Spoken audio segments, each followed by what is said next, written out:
Good morning, everybody. Welcome to the Statutory Planning Committee meeting of the 14th of May 2025. And welcome to all of those in person today and to those joining us online. Committee members may refer to technical devices such as phones and laptops throughout the duration of the meeting to assist them in considering information before them. In opening the meeting, I'd like to acknowledge that we're meeting on the lands of the Whadjuk people of the Noongar Nation and pay our respects to elders past and present.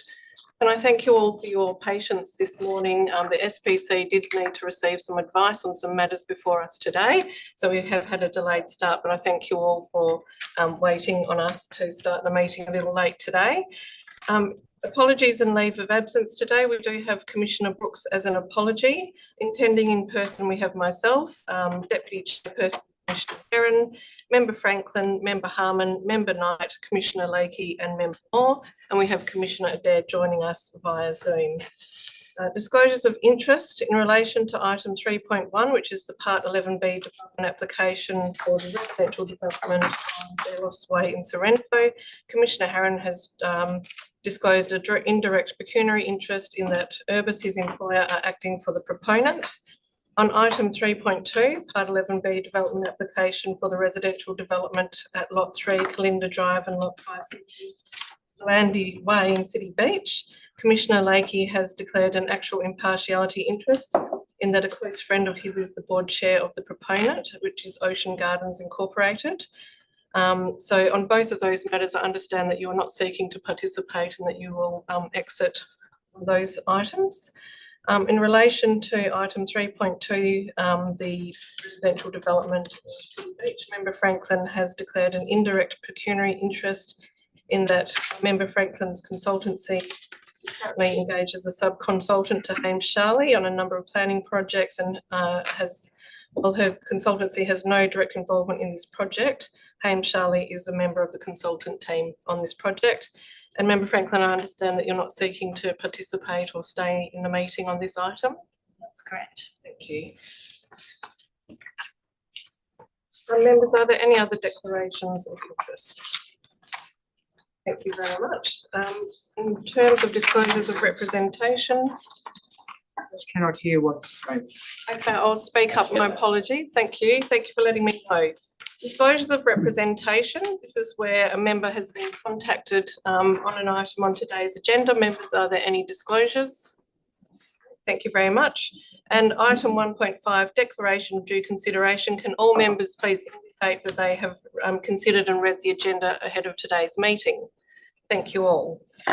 We will now go to deputations and presentations, and we do have a number of verbal deputations today on the two 11B development applications. So over to you, Sam. Thank you. Chair. Good morning, everyone, and I welcome you all that are today, either in person or via Zoom.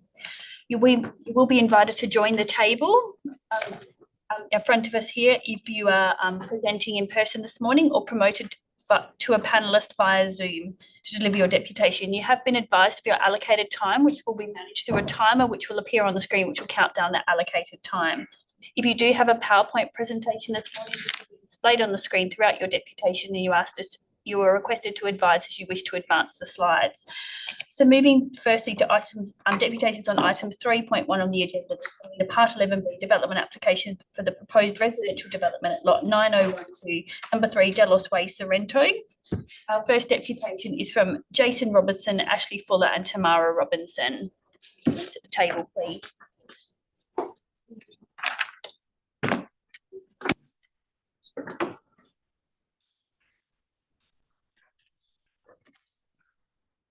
Point is on the screen. When you're ready, thank you. Okay. Good morning, Chair and Commissioners. Thank you for the opportunity to speak today. My name is Jason Robinson. I'm here with Ashley Fuller and my wife Tamara on behalf of residents of Sorrento who strongly oppose the proposed development at 3 Delos Way. We both reside in the Seaward Loop and the new subdivision Harbour Rise, which is adjacent to the proposed development of Delos Way. As part of a committee, we engaged with the developer from the beginning with the endeavour to work with them and achieve the best outcomes for both ourselves and local residents. In its current form, this application disregards key planning principles and community sentiment and recent precedents set by this very commission. Firstly, so is there going to be Next slide. Yeah. Yep. In its current form, this application disregards key planning. Firstly, the proposal fails to test the orderly and proper planning. The City of Joondalup has formally requested an extension of the Hillary Structure Plan, a process that remains unresolved. Pushing forward with this development while acknowledging its inconsistencies with the current planning framework undermines the planning system and disrespects the city's position on height and scale. Secondly, this raises serious concerns about processes and fairness. Residents are told to trust in planning frameworks, yet here we are with a proposal that clearly exceeds what is permitted and being assessed while the relevant structure plan remains in limbo. This erodes community confidence and sets a troubled precedent for how planning decisions are made now and in the future. Third, we must highlight the inconsistency with previous decisions.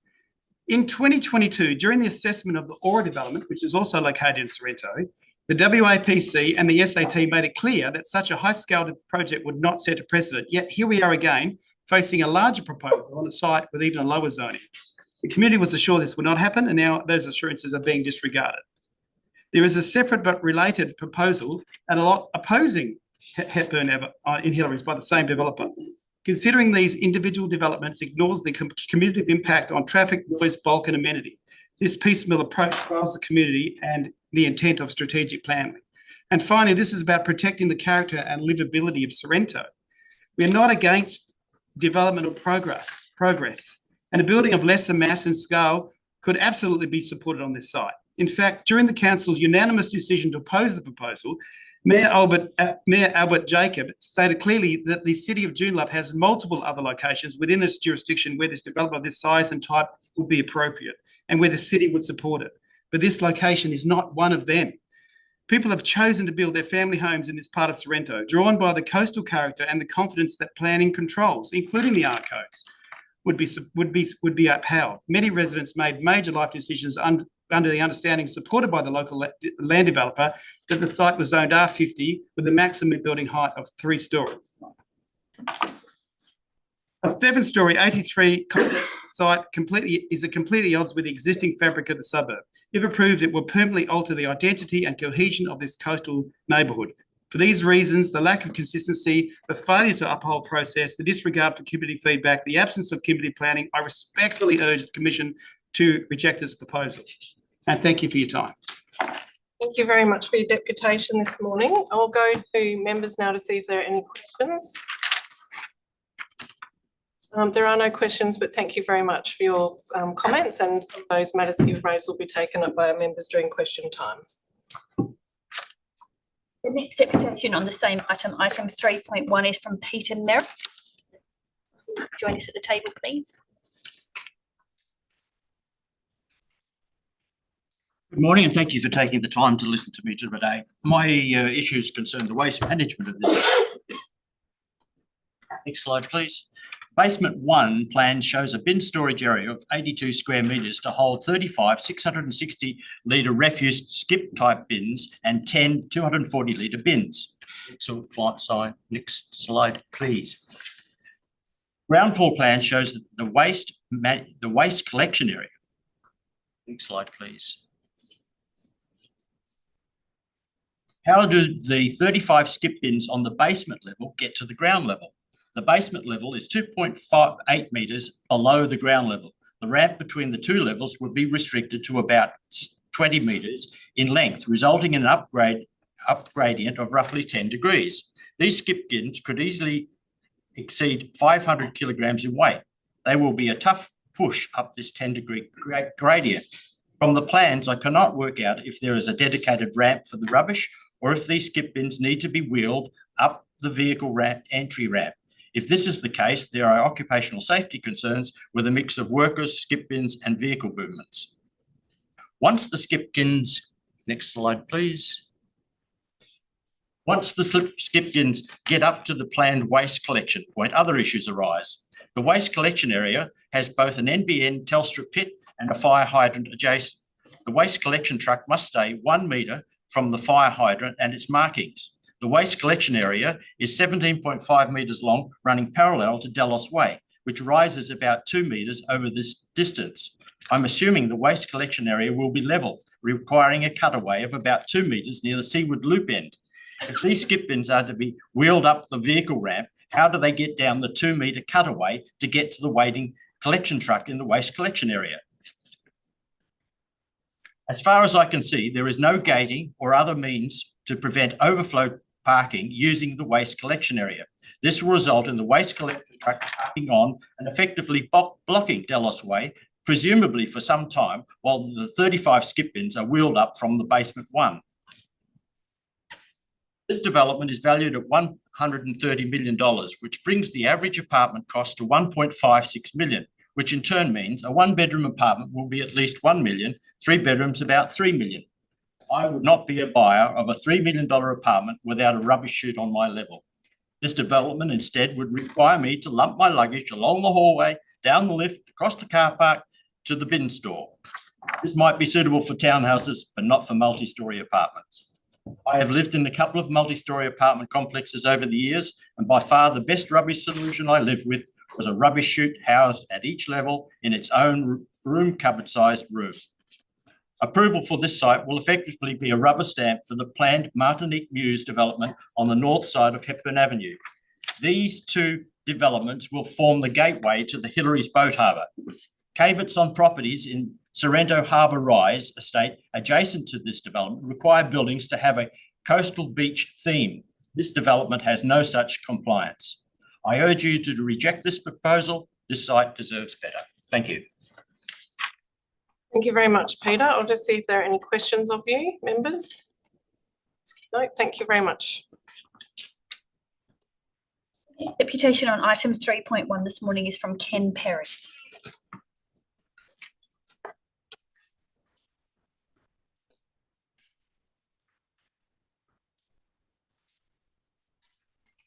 Good morning.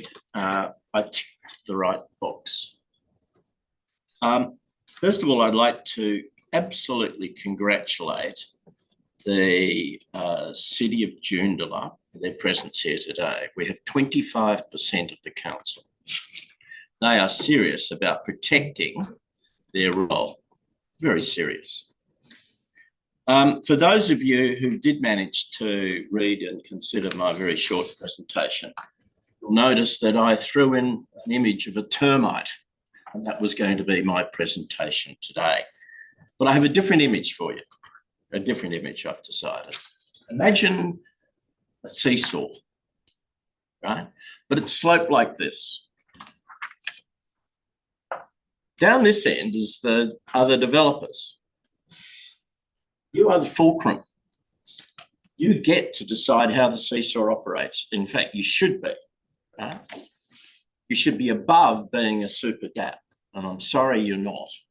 You haven't created the system, you haven't appointed yourselves, but you are in a unique position to do something about the inherent biases which are implicit in the system.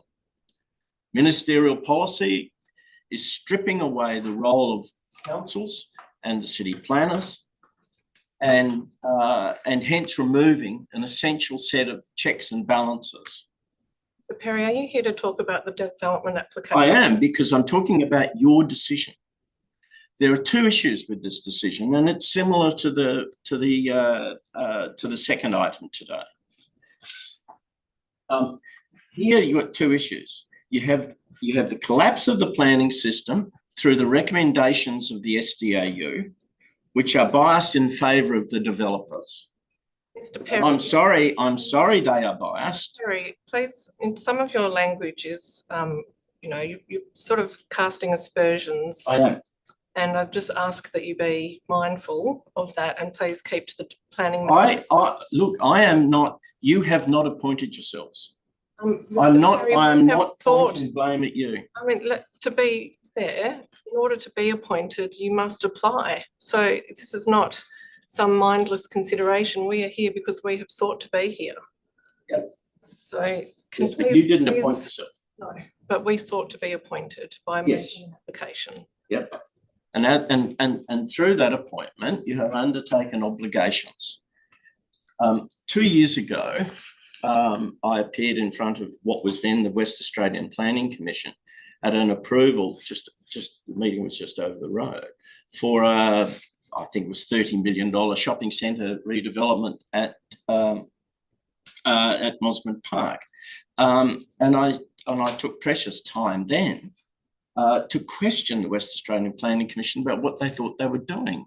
When you've got directors general of environment, you've got business representatives, and there they were considering a shopping centre development in Mosman Park. So I asked that be reconsidered. And the result was what we have today, which is a group of people, which is, in my view, is very much a super DAP without council or community representation. And that's been decided by the way you are. There are two issues. One is the way the system is operating is collapsing the integrity of the system, and I find that very harmful. Sorry, you've reached 3 minutes. I'll allow you 30 more seconds. Thank you very much. And what we've just heard from the community representatives boils down to a destruction of their property rights. Here we have the council and the city planners having developed over a significant period of time a plan for an area, and people have invested their money on the basis of. I'm sorry, I'm going to have to call time. You've got two. Thank you very much. No, that's enough. I will take questions. Any questions, members? There are no questions. I didn't think so. The next deputation this morning, also on item 3.1 on the agenda, is from Martin Dickey, and Martin is joining us.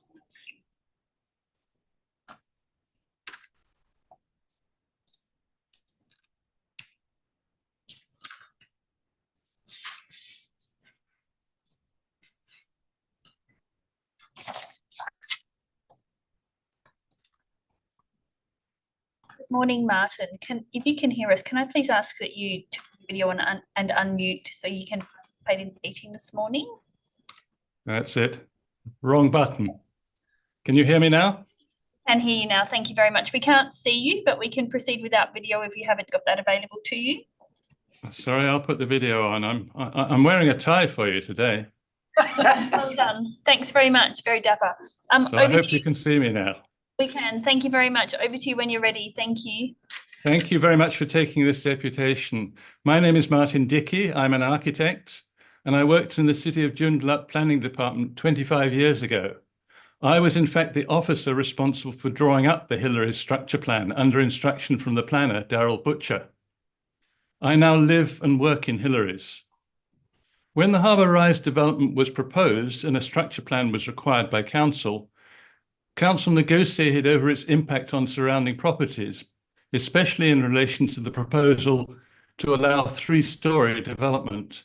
A compromise was adopted to allow a 3rd storey measuring 6 by 6 metres and not to apply this provision to the perimeter lots. In the structure plan land south of Hepburn Avenue, the land is shown as small lot residential. The site which is the subject of this application was envisaged as being a density site with objectives for a diversity of housing types, including town and terrace houses, but no mention of apartments. Multiple dwellings are not mentioned, and one of the developer's plans even shows a road through this particular lot. The R50 density code was given to allow a 3-storey development, but no more. It permits 23 residential units here, not 83. Surrounding lots have now been developed with high-quality 2-storey houses, as appropriate to this seafront location.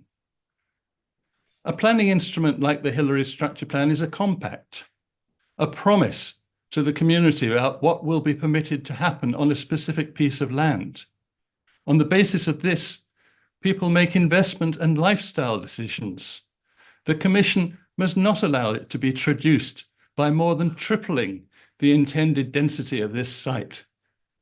For the proponent to suggest 7 stories and to increase the R coding to R175 is massively outside what was ever contemplated by Council or the original land developers, or could ever have been envisaged by the purchase of surrounding lots.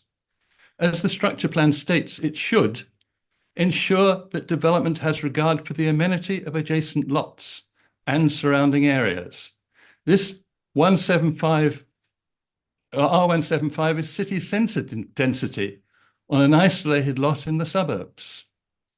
Apart from bulk and height, the other unacceptable element of this proposal is traffic. The location of the vehicle entry near to Hepburn Avenue will ensure traffic congestion from vehicles entering the complex. The inevitable result will be that drivers will turn into Sorrento at the previous roundabout to the east and bring additional traffic to the streets leading to this area. The traffic study presented to the Commission is totally inadequate, since it does not address access or seriously consider the impact of 148 parking spaces. Planning professionals have a responsibility to enforce the instruments as they are written, not to permit massive overdevelopment. And what you have in front of you is a dishonest submission, since it does not show the development in context. Here is a realistic comparison of the proposed building near to surrounding houses. Martin, it's Emma Cole here, the chair. I just need to ask if you're about to conclude your deputation because you have gone over now. So I have done so, thank you. Thank you very much. That's well done. And thank you very much for your tie this morning. Very much appreciated. I will now go to members for questions. Are there any questions of Martin? Yes. Commissioner Adair. Thank you, Chair. Martin, thank you for your deputation. It's very informative and it's great to have someone who actually was involved in the original process providing us with some information. One of the statements in the report is that multiple dwellings really weren't around in 2020. I was, and I believe that they were.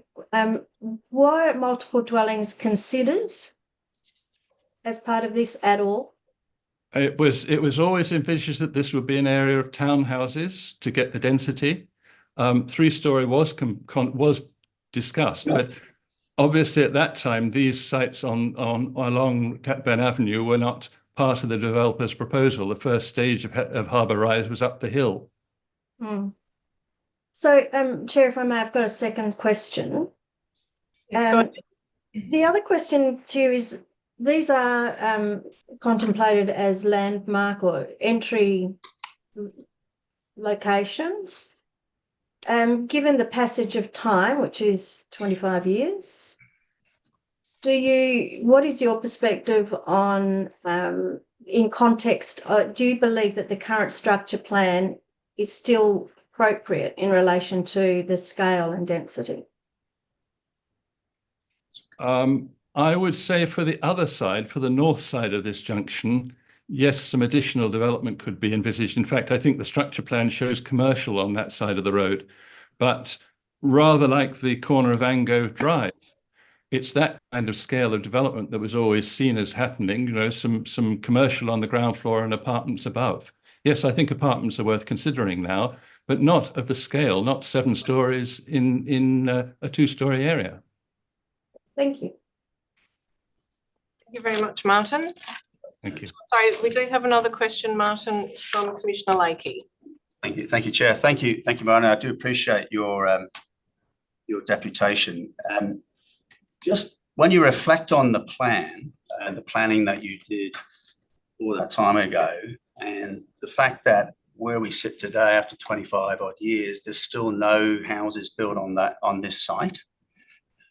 If you reflect on that, and everywhere else is developed around it, and you say that it's suitable to single dwellings, I'd just like your comment on to why you think that hasn't been developed when you've got a major junction there and a roundabout.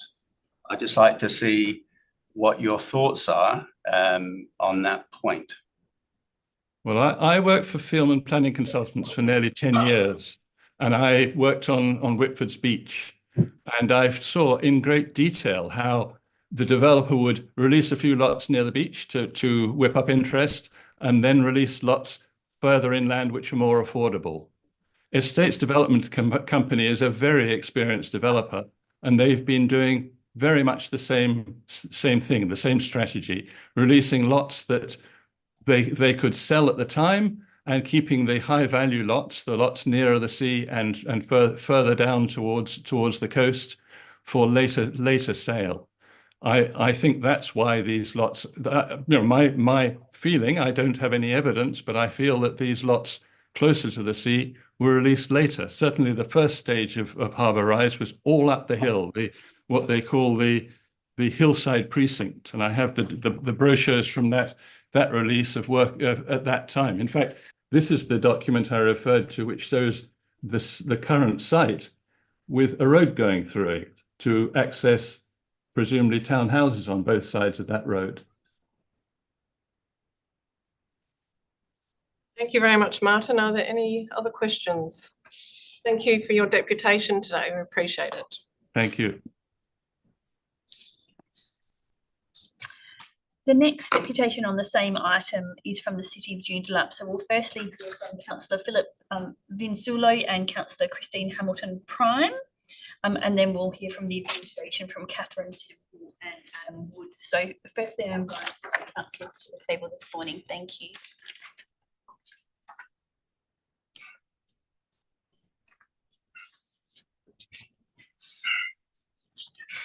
Good morning. For the purposes of consistency, Councillor Hamilton Prime has allowed me to appoint, but it's from the position of both of us. Thank you for your clarification. Good morning, members of the Statutory Planning Committee. I stand before you not against development, but in defence of consistent, responsible planning. As the councillor for the South West Ward, I strongly oppose the proposed 7-storey development at $3 Way, Sorrento. This proposal grossly exceeds the R50 zoning set by the Hillary Structure Plan, which was carefully established to accommodate single homes, duplexes and townhouses, not high-rise apartments. It's more than double the expected height and attempts to rezone by step. We're told the framework is out of date, but it doesn't expire until October, and council have recently considered and requested a 3-year extension. And does that justify rewriting the planning playbook for one application? Does an expiry date justify raising decades of planning certainty for the community and council alike? And what message does this send to the community who've invested under the framework? The City of Joondalup is not anti-growth and has a strong track record of meeting the state's housing targets. We've delivered planning strategies, housing frameworks and infill growth, all consistent with responsible planning. Our frameworks clearly signal to both the state and our residents the kind of development that is appropriate. This proposal defies them entirely, and when developments go completely beyond those strategies, public trust erodes. This recommendation is inconsistent with previous decisions and public advice issued by the West Australian Planning Commission. In the West Australia Planning Commission Part 17 Significant Development Agenda 24 November 2022, during deliberation on the nearby Aura development, on the matter of precedent, the report referenced previous SAT guidance and clearly stated the assessment has identified that there is currently no suitably zoned land in local area that could accommodate development of a similar scale. In considering the above principles, it is considered unlikely that the proposed Aura development, if approved, would set an undesirable precedent for the broader zoned area surrounding this site. Yet, the proposal before you today is even larger in scale and located on lower zoned land, without any explanation as to why the previous position has now been disregarded. The same concerns raised by the community then about excessive height, inappropriate zoning, and neighbourhood impact remain entirely valid and remain unaddressed in this process. By proceeding with this development, the WAPC risks setting the exact kind of precedent it cautioned against in 2022, inviting further proposals that far exceed the height and density limits and steadily dismantling the integrity of local planning framework. Close to 80% of the community submissions oppose this proposal. Councillor, just to let you know, you have reached your allocated time. I'll give you a few more seconds to conclude, but being councillors, I know that you're very good at speaking to time. So please they- summarise your final statement. No problem. If they lose faith in planning fairness now, we risk long-term disengagement. Finally, the development will not ease any housing crisis. An oceanfront marina facing luxury apartment block, serving as the gateway to Rottnest, is far more likely to attract interstate overseas short-term accommodation investors than local downsizers and those seeking affordable housing. I respectfully urge you, do not set this precedent. Uphold our planning frameworks, respect your own 2022 decision, and protect the integrity of Sorrento and its surrounds. Thank you. Thank you very much, Councillor. Any questions, members? There are no questions, but we thank you for your deputation. Thank you. As previously outlined, we're now being joined by Catherine Temple from the City of Joondalup, who is appearing via Zoom this morning. Catherine. Thank you. Good morning, and thank you for the opportunity to make a deputation. The City does not support the officer recommendation to approve the development application and notes our Council's decision that it did not support the proposal, as it would result in development of a density and height that is incompatible with the established and intended future character of the area, as outlined in the Hillary Structure Plan and the City's local planning strategy. The officer's report outlines that the development is akin to an R160 density, for which Volume 2 of the R Code sets a building height of 5 stories and a plot ratio of 2. However, the proposed building height is actually more akin to an RAC2 density, which the R Codes identify as being appropriate in a high-density urban centre. The development site is within a suburban area that has been predominantly developed with 2-storey dwellings at an R20 density, with a small pocket of R30 dwellings to the immediate east of the development. Whilst it is noted that the R50 density was applied when the structure plan was endorsed in 2000, it's important to note that the City has extensively considered suitable locations for increased density within its boundaries since this time, and this resulted in the introduction of 10 housing opportunity areas in 2016. The subject site is not within a housing opportunity area or identified as being suitable for increased density. The City's 2018 local planning strategy identifies the Joondalup City Centre as the focus for higher density development and the housing opportunity areas as suitable areas for providing high density development outside of the city centre. The strategy also notes that the rest of the city would remain unchanged. Joondalup is a strategic metropolitan centre with an RAC0 code within the city centre and R100 to strategic sites on the immediate periphery of the city centre precinct. If the subject land were to have been identified for higher density residential development, it's unlikely that an R160 density would have been contemplated in this location, given its context. The officer's report supports a 7-storey height on the basis that they consider the height and massing provide a contextually responsive design with perceived impacts on the interface with dwellings to the south and east, mitigated by landscape design. Despite the massing and design response, the height of the development will have a significant impact on the adjacent dwellings and the established and intended future character of the area, which is of a low density scale. Furthermore, the City does not support the reporting officer's comments that the development will play a role in creating a gateway statement for Hillary's boat harbour, and considers such comments may be prejudicial on future development outcomes in this area. In closing, the City considers that the development is inconsistent with its strategic intent for higher density housing as outlined in its local planning strategy, which supports higher density housing within the Joondalup City Centre and the identified housing opportunity areas. The City believes it would be possible for the applicant to provide a high quality development at a more appropriate density and height for this location. Thank you for your time. Thank you very much, Catherine. Members, questions? Catherine, I do have a question in relation to the Hillary Structure Plan and extension sought by the City. Can I just seek your view? Is this to extend without change, or are there modifications proposed to the structure plan, particularly to this location and the housing topography or coding? Yeah, look, thanks. So the City's requested an extension for that structure plan, and that's on the basis that there's a lot of built form provisions and the majority of the area has been built out, and so it's a case of just analysing those provisions against changes to the R codes that have occurred to see if there's the need to have a separate planning framework or if the R codes could simply take over.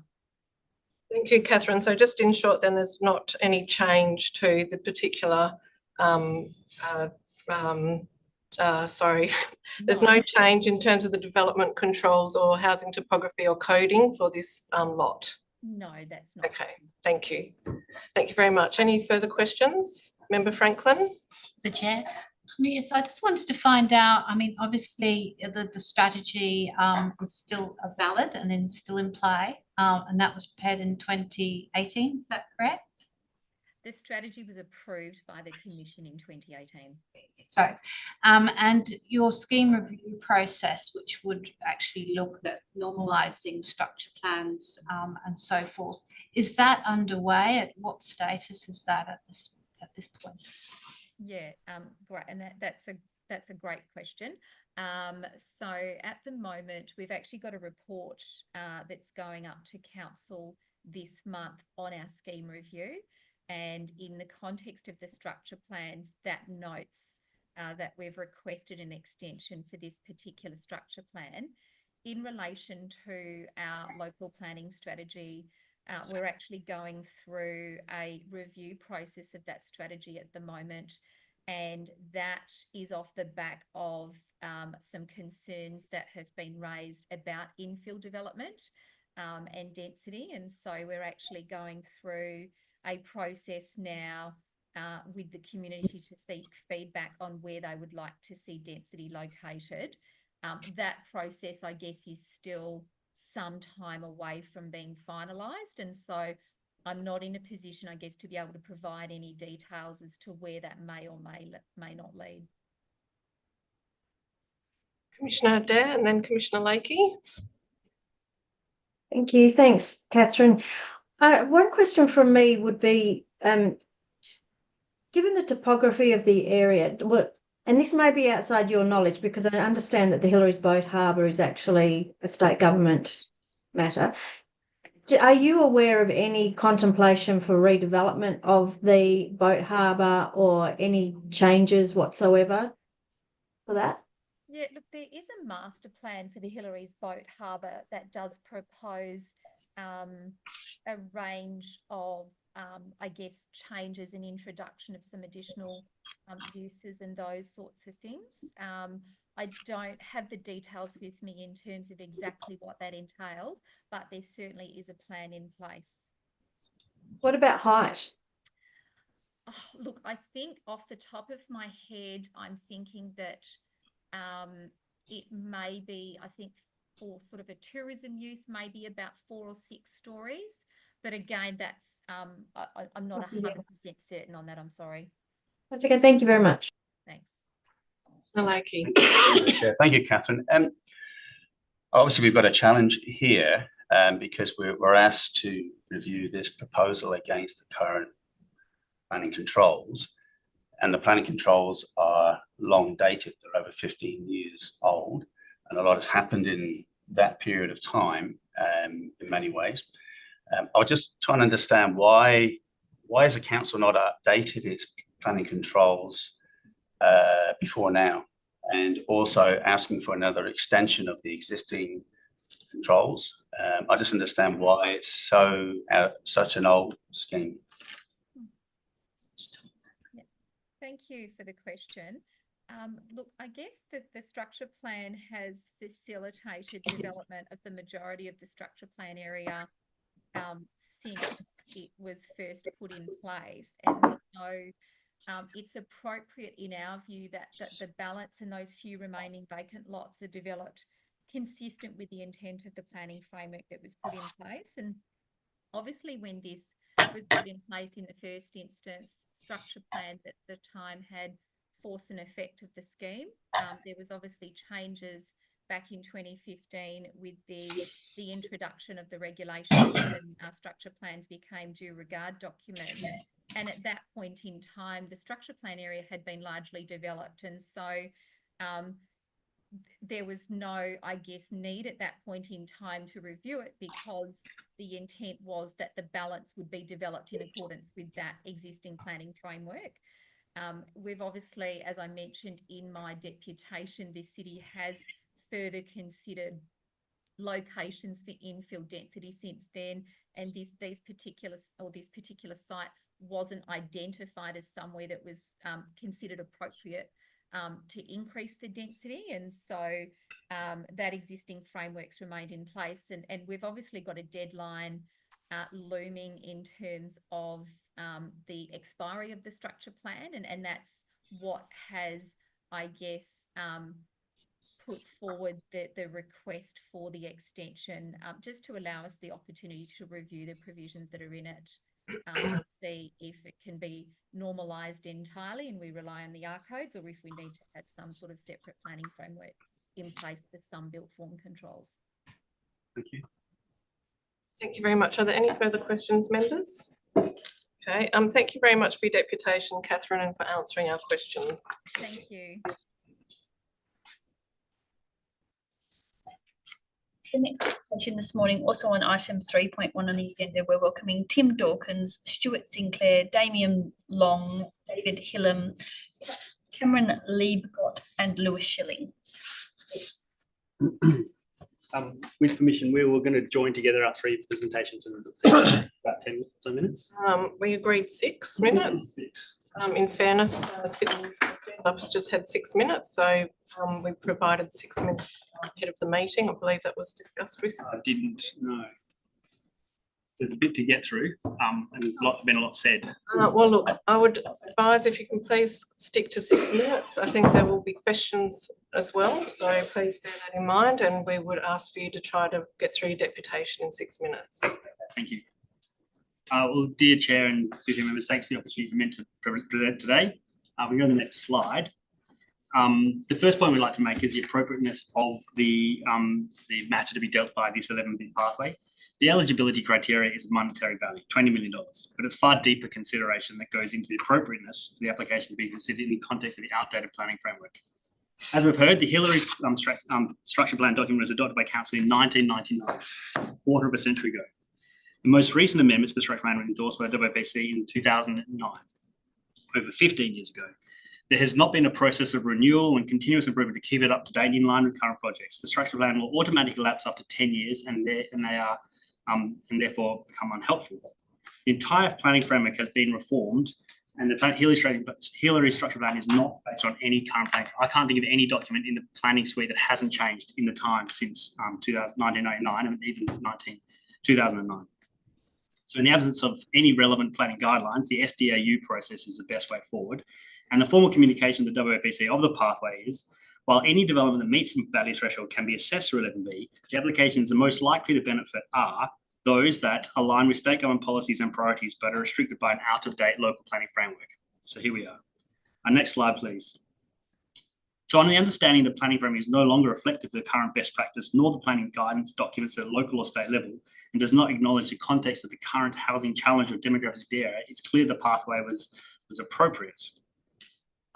This is not a suburban node. This is against the Hillary's Boat Harbour, which is the second busiest destination in Perth metro area after Fremantle, and excluding Perth CBD. It's a hugely important area. It's not a suburban area, and it's right up against it. Next slide. Development represents significant opportunity to establish a built form resolution that's developed in the context of the site and its current settings, for its character, its context. The site will be developed if the site were to be developed, why would the site be developed on the basis of the planning rules from the 1990s when there's an opportunity to respond to the current merit and housing need? Many houses were built a quarter of a century ago, and now right-sizing the residents are simply not there, and there's simply no diversity in the area or choice. Next slide. Perth and Hillary's was simply a different place when the current structure plan was prepared. As you can see in this plan, it was an outer area, and if you go to the next slide, you can see now it's now a middle suburb. Is the area is clearly evolving, and that next slide. Next one after that. The area is clearly evolving, and this even throughout time it's continued to evolve again. The structure plan hasn't kept up. if we just go to the next slide, there was a brief mention about the Hillary structure plan. Well, this is the current structure plan, and what this is seeking to do is actually move the arrival point into Hillary's to opposite our site. So at the roundabout, that becomes a new destination gateway. So this second busiest destination, when you come to visit Perth, you take your family and friends there. For the Perth metropolitan area, it's so important. And then relocating the main entrance, because it's not appropriate at the moment, it's underwhelming. They're going to bring it up and have destinational stuff, tourism stuff of store of height limits. I think Catherine said 4 to 6 stories. And that's right opposite our site. So it's recalibrating the entrance and the experience of the site opposite our site. And I'll pass over to David now just to speak about the site. Thank you. Next slide, please. I guess we've always been conscious that this site is a site that is a transition site between the residential neighbourhood and the Hillary Boat Harbour. Next slide. I'll keep some of these comments brief given the time. I think this slide is actually really critical to explain the process that we've been through. We've been working on this concept for 18 months. We've been through a very robust process, both with the city and the various design review panels that we dealt with. And it became apparent to us very early that the proposed 3-storey massing over the entire site, in fact, was actually a significantly bulky building. And in our view, based on contemporary planning, trends and requirements in terms of, I guess, diversity, a different sort of solution was required. Next slide.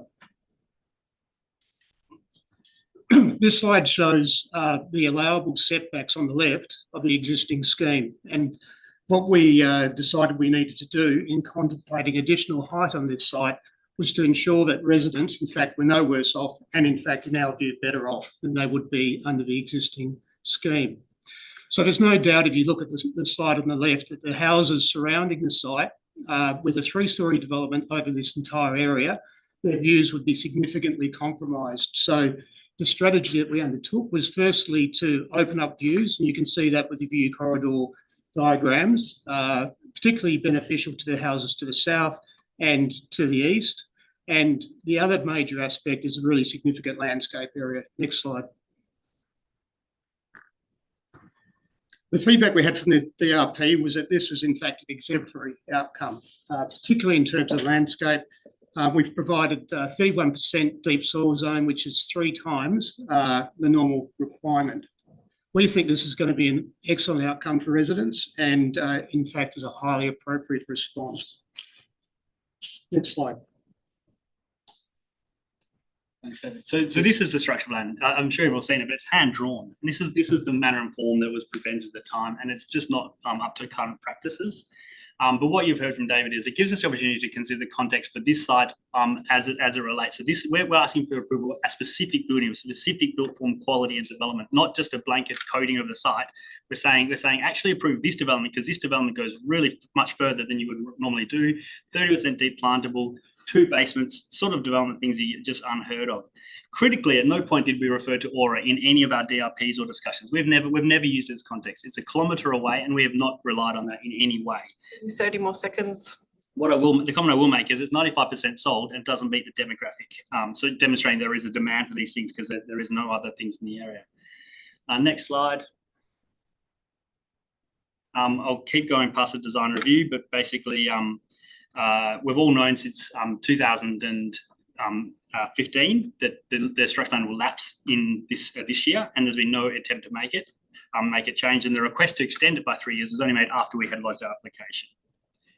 The next slide. There was discussion about the local planning strategy, and I think we will have to leave it there just to be fair to all parties. But I will, I do have some questions for you, and I'm sure that others will as well. Any questions on, I guess, the engineering issues? Happy to answer questions. Okay, thank you. All right, so we'll open it up to questions from members. Well, look, there's been a number of things that I wanted to ask you about that have sort of been raised as we've gone through. I'm interested in your views on the history of the lot and it being vacant.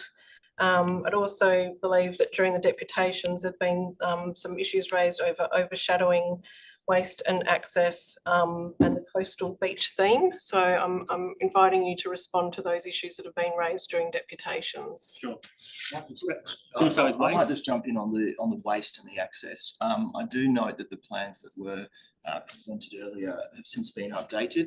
During the process, we were issued with a request for further information, and there were a number of questions raised on access and waste. I think I'm getting an indication from the back that you're speaking very quietly. So if you wouldn't mind speaking up, that would be During appreciated. the process, we were asked for more information about waste and access, and as a result of that, we have relocated the access to be further south along Delos, so it is not as close to Hepburn as originally proposed. From waste perspective, there is now a ramped access to the waste collection area, and that waste will be collected by a private contractor, so it will not be displayed on the street like most residential homes, and the bins won't sit there. The truck will arrive and the operators will bring the bins up. They won't have to cross the driveway, given that it's now been relocated, and the waste will be collected and taken away. There is no presentation to the street. And the access way was relocated, given the questions we had from a traffic perspective, and the modelling has demonstrated that the intersections continue to operate acceptably given the number of bays and residents, and that there are sufficient sight lines from the crossover to the adjoining intersections. We also sought to locate the crossover on Delos Way as close as possible to Hepburn, so we didn't drag traffic into the estate. So basically, the movements happen before that, so they're not no traffic is drawn into Seaward Loop. It happens at the moment of the site. And in terms of coastal theme, Dave and his team went through numerous DRPs where that was a front and centre throughout all the reviews that occurred, and that was actually part of the deep discovery of the site. Do you want to? Yeah, absolutely. I think that the debate about what constitutes coastal theme is often a subjective discussion, but certainly the organic form of the building, we believe, is reflective of the location and appropriate, particularly for this site, which is an unusually shaped site. And the manner in which the building, I guess, bases itself, the central part of the building and the step back to the top floor. I think were the sort of outcomes that were really constructive through the development of the aesthetic and the nature of the building generally. So I think the coastal theme, the building is very much more in keeping with the coastal theme than a lot of the built form in this area. And the final question, I think, is about why the site hasn't been developed. Well, it would have been developed to a difficult standard because the shape of the site and the contours and other things. But also it would have had a lot of crossovers. So you would have been, the journey to the beach for all the residents would have been past a lot of crossovers. Now you can have a journey from the east through our site, and there'll be an easement over our land through the 30% of our site, which is deep plantable, to the beach. And so not a single crossover is encountered, and you'll be able to have that journey, which is actually enhancing the way and that wayfinding and experience as you get from your house to the beach, which wouldn't be the case under a different scheme. We appreciate those responses. Commissioner Lakey. Yeah, thank you. A question for David. One of the community concerns is transition from single houses to this building. I'd just like you to expand on that a bit. I mean, I think that the current controls are 3 stories and this is 7 stories. And I'd like to understand your views on that transition in terms of the additional impact of those 4 stories. Okay, I guess as I said in the presentation, we were very conscious that the outcomes, I guess, for the immediate neighbours be improved.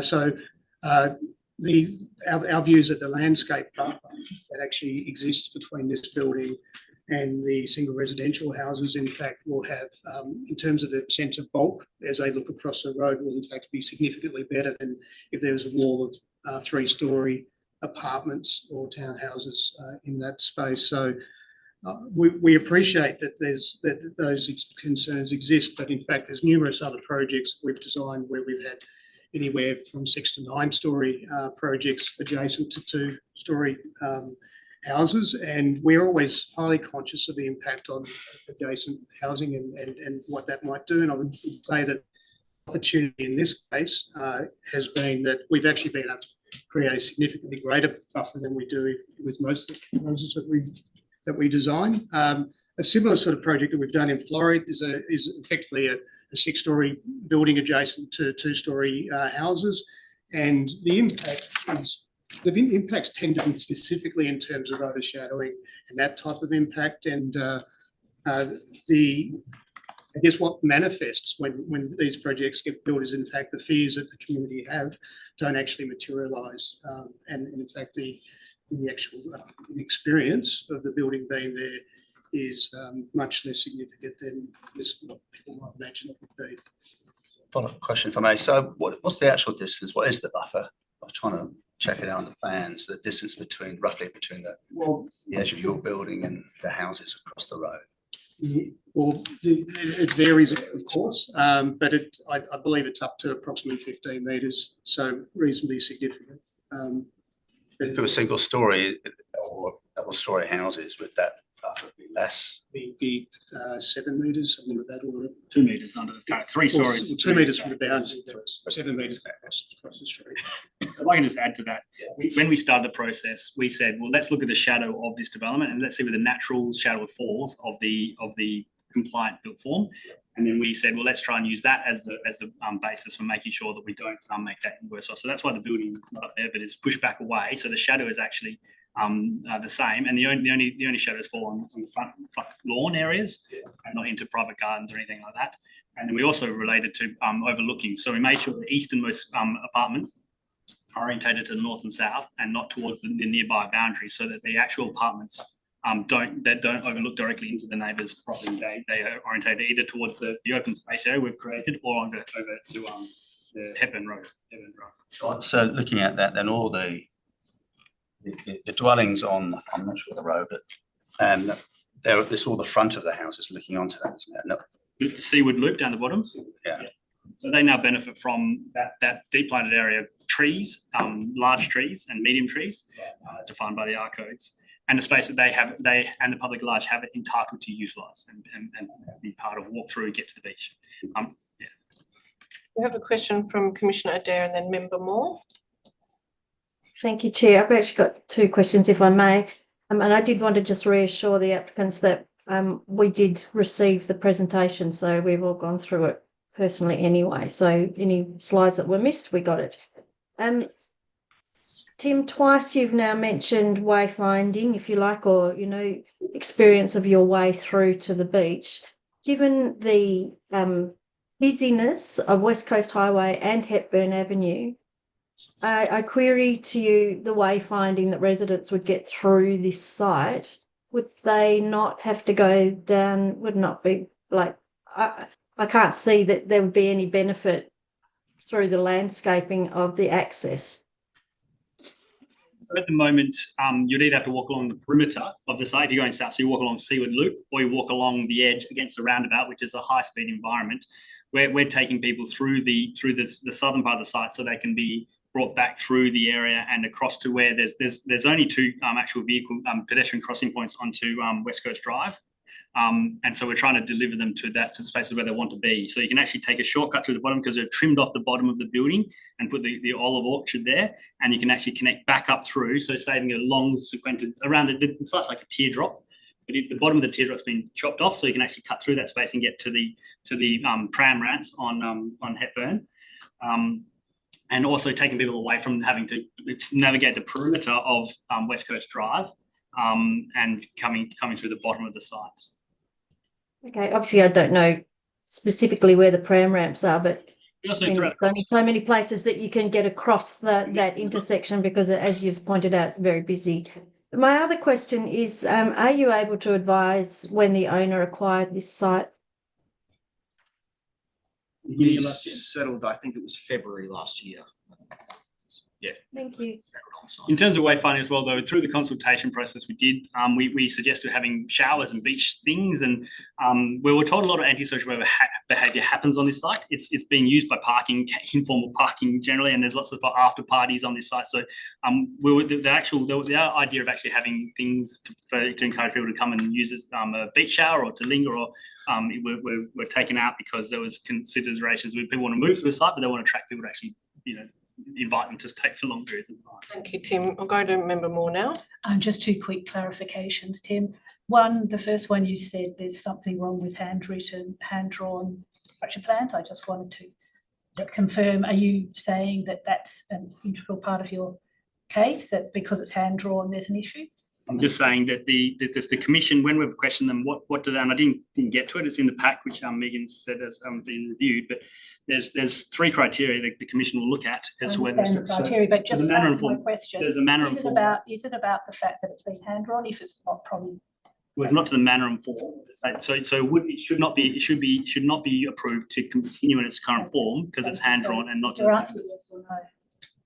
What's the question? Is it because it's hand-drawn that there's a fundamental flaw with the structure plan, or is that just a throwaway comment? It's not the only reason, it's an important reason. Okay. Second question, which actually, because I wasn't quite sure that one. Oh yeah, just can we clarify, when you talking about overshadowing, are you talking about the whole of the building overshadowing in its entirety in terms of how the sun moves, or are you just talking about into the apartments or into? When you use that as a, you said that when you were designing the building, you didn't want to create a greater impact due to overshadowing. Are you saying that you didn't want to create a greater impact due to overshadowing in all aspects of what's considered overshadowing and access to sunlight? Or are you specifically talking about midwinter overshadowing at a particular time of day? Often it's at midday. We did a variety. We did the solstice, we did throughout the day. We had 3 40-minute DRP sessions on this. I understand that, but just answer what the question is specifically. It was more than just the midday solstice. So you're saying that there is no greater impact from this built form than what would be the impact of a 3-story building. There's no greater impact in overshadowing at all times. I couldn't say that. Member Harmon. Just on the tenure of the land, is my understanding correct that this is the first time it's transacted since the original developer of the estate? So that's the original estate developer has had it sat vacant.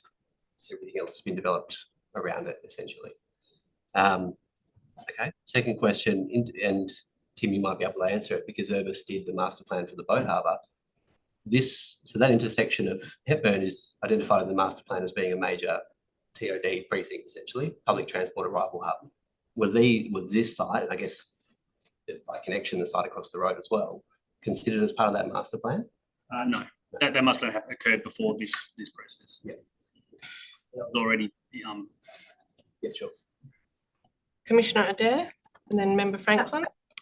Sorry, thank you. Just one follow-up question to my previous one about the acquisition period.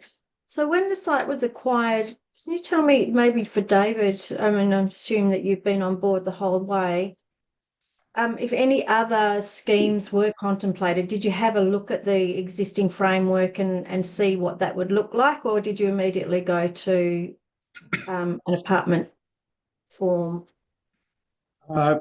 Certainly, we looked at the existing framework and what development might look like under that framework. I guess we referred to that scheme initially, and I don't think we ever seriously contemplated townhouses. I think there's a really obvious and clear demand for quality apartments for people wanting to move out of large houses. So townhouses still have the characteristics of maintenance and so forth. So our brief was to design apartments, and the existing scheme that created, I guess, what we refer to as a donut scheme.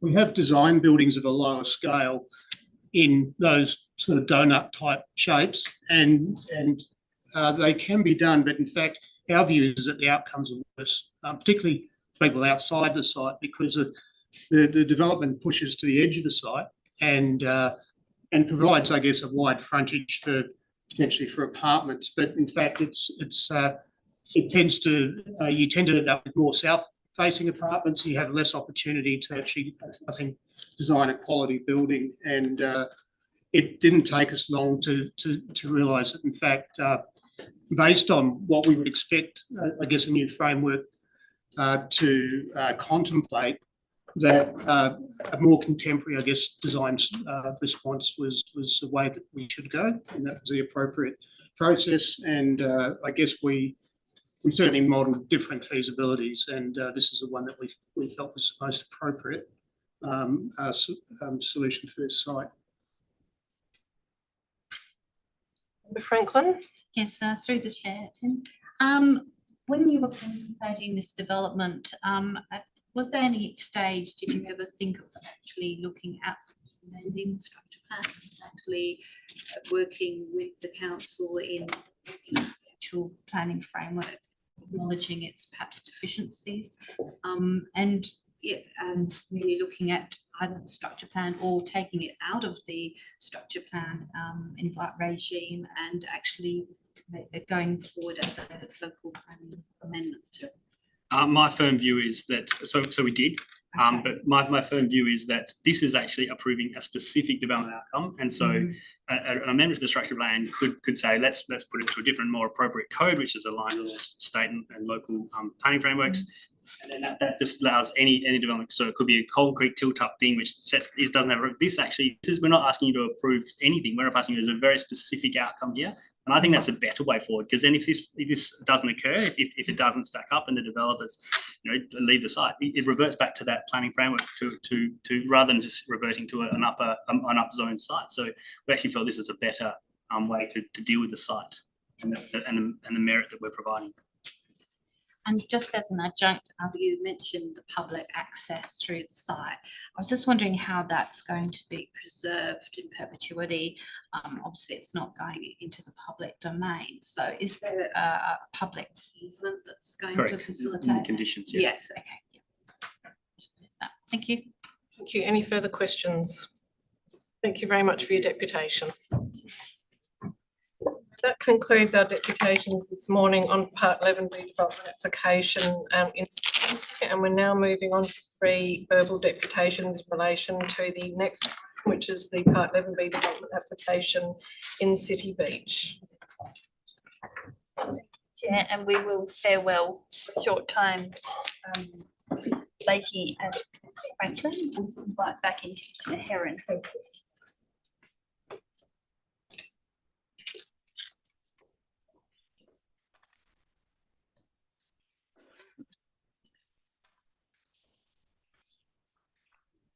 The first deputation this morning on items 3.2 on the agenda, the Part 11B development application for the proposed residential development at Lot 3, number 6, Calibre Drive, and Lot 5-6, the Landway, City Beach, and we're welcoming Ken Perry for a deputation on this item. Thank you. Mr. Perry, given that we've heard from you today on some broad themes, can I ask that it's your second deputation that you do speak to the planning matters relevant to item 3.2? I find it impossible, Madam Chair, to separate the project from the system that's allowing it to make decisions.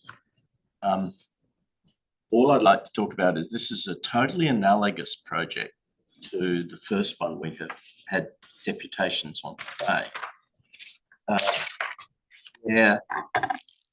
The seesaw. What's missing to achieve balance is a proper consideration of the role of councils and city and town planners to assign the property rights to the community. And those property rights to the community are related to the zonings of their community and which assign their share of amenity. And that's totally missing in the way in which the system, as it's operating today, seeks to analyse these applications, which are essentially requesting, as we've heard quite clearly today, an instant rezoning. The loss of property rights we have heard today, and we may hear further. What the community is saying is, we're getting damaged by this approach. I give the example of the previous 23-storey tower in City Beach. It's that sort of issue. If you've got your house next to a 23-storey tower, it's an issue. and it's long dated, it's systemic. It's the lack of proper understanding of the role of valuing community property rights. So saying, I would ask you, as was coming out of the previous discussions, to give that consideration and the fact that this is a rezoning. There are inherent biases in the system. It is unfortunate. And it's only through restoring the proper the proper position of the role of councils and their planners and the value of individual property rights to the position on the seesaw that will achieve balance and lead to orderly planning. And that's what I hope that you take into consideration today. Thank you. Thank you very much, Ken Perry. The next deputation on the same item is from the town of Cambridge, and we're welcoming Deputy Mayor Ben May Gibson.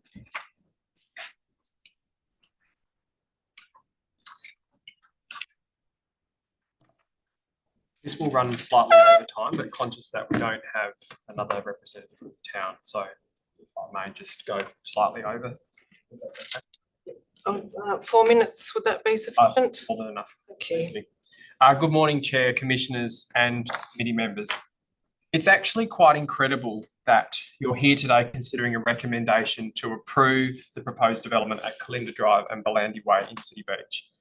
The list of departures for the town's planning framework is extensive and summarised in the department's own report.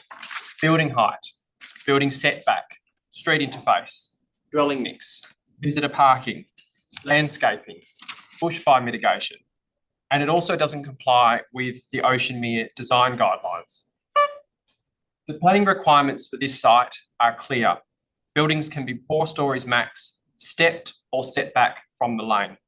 This is to protect the nearby homes from the overwhelming scale of developments like the one being considered today. This proposal completely ignores those requirements. The proposed buildings are 4 and 6 stories. They're not stepped, they're not set back, and they're up to 13 metres over the height limit. This area was master planned as a low density area, and those who bought into the Oceanmere estate did so, understanding that this low density built form would be preserved. This development also very clearly violates State Planning Policy 7.0, which requires developments to respect the surrounding character. The department's report claims the design fits, but it does not adequately explain how the massive scale of this development will not harm the outlook of amenity and of the homes to the south. We also find it absurd that the proponent has requested condition 7 be removed, which would have the effect of waiving their obligation to prepare a dilapidation report for nearby properties. Dilapidation reports protect nearby homeowners as much as they protect developers, and so we strongly oppose the removal of this condition, given the size and scale of this development. The department states the State Design Review Panel noted the proposal offers an opportunity to be an exemplar project for the future of Ocean Gardens. There is nothing exemplar about this project at all. How can a proposal that is so inconsistent with its neighbours be considered by the SDRP as an exemplar project?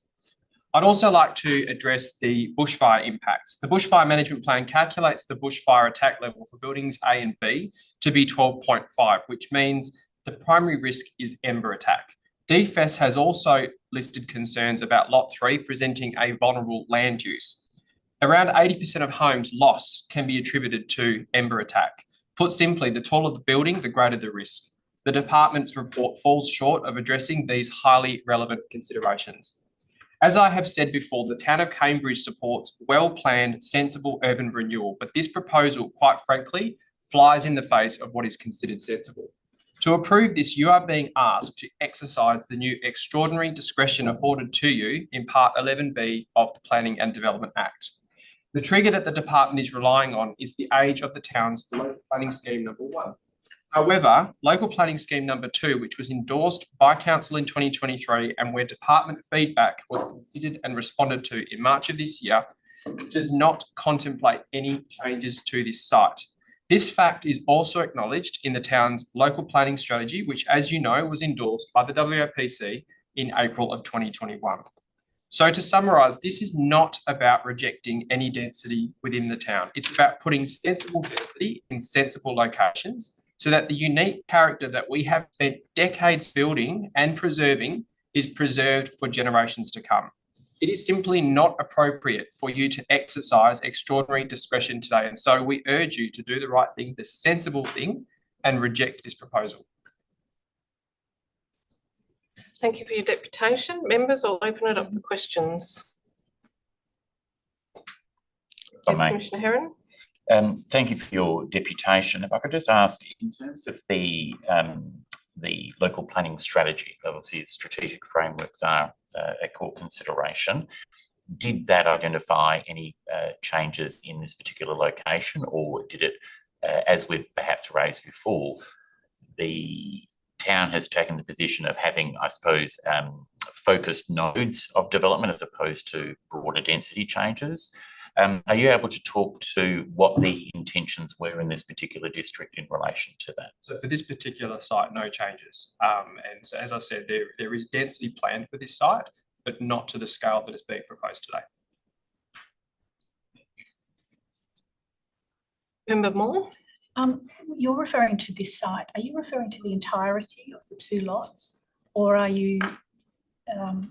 It appears to me that they're somewhat different and differentiated. I'm just interested in your view on, are they separate elements to the proposal? One considered to be retirement use and one considered to be dwelling, or are you talking about the entire project? So the site, lot 560, is the outside of the retirement village.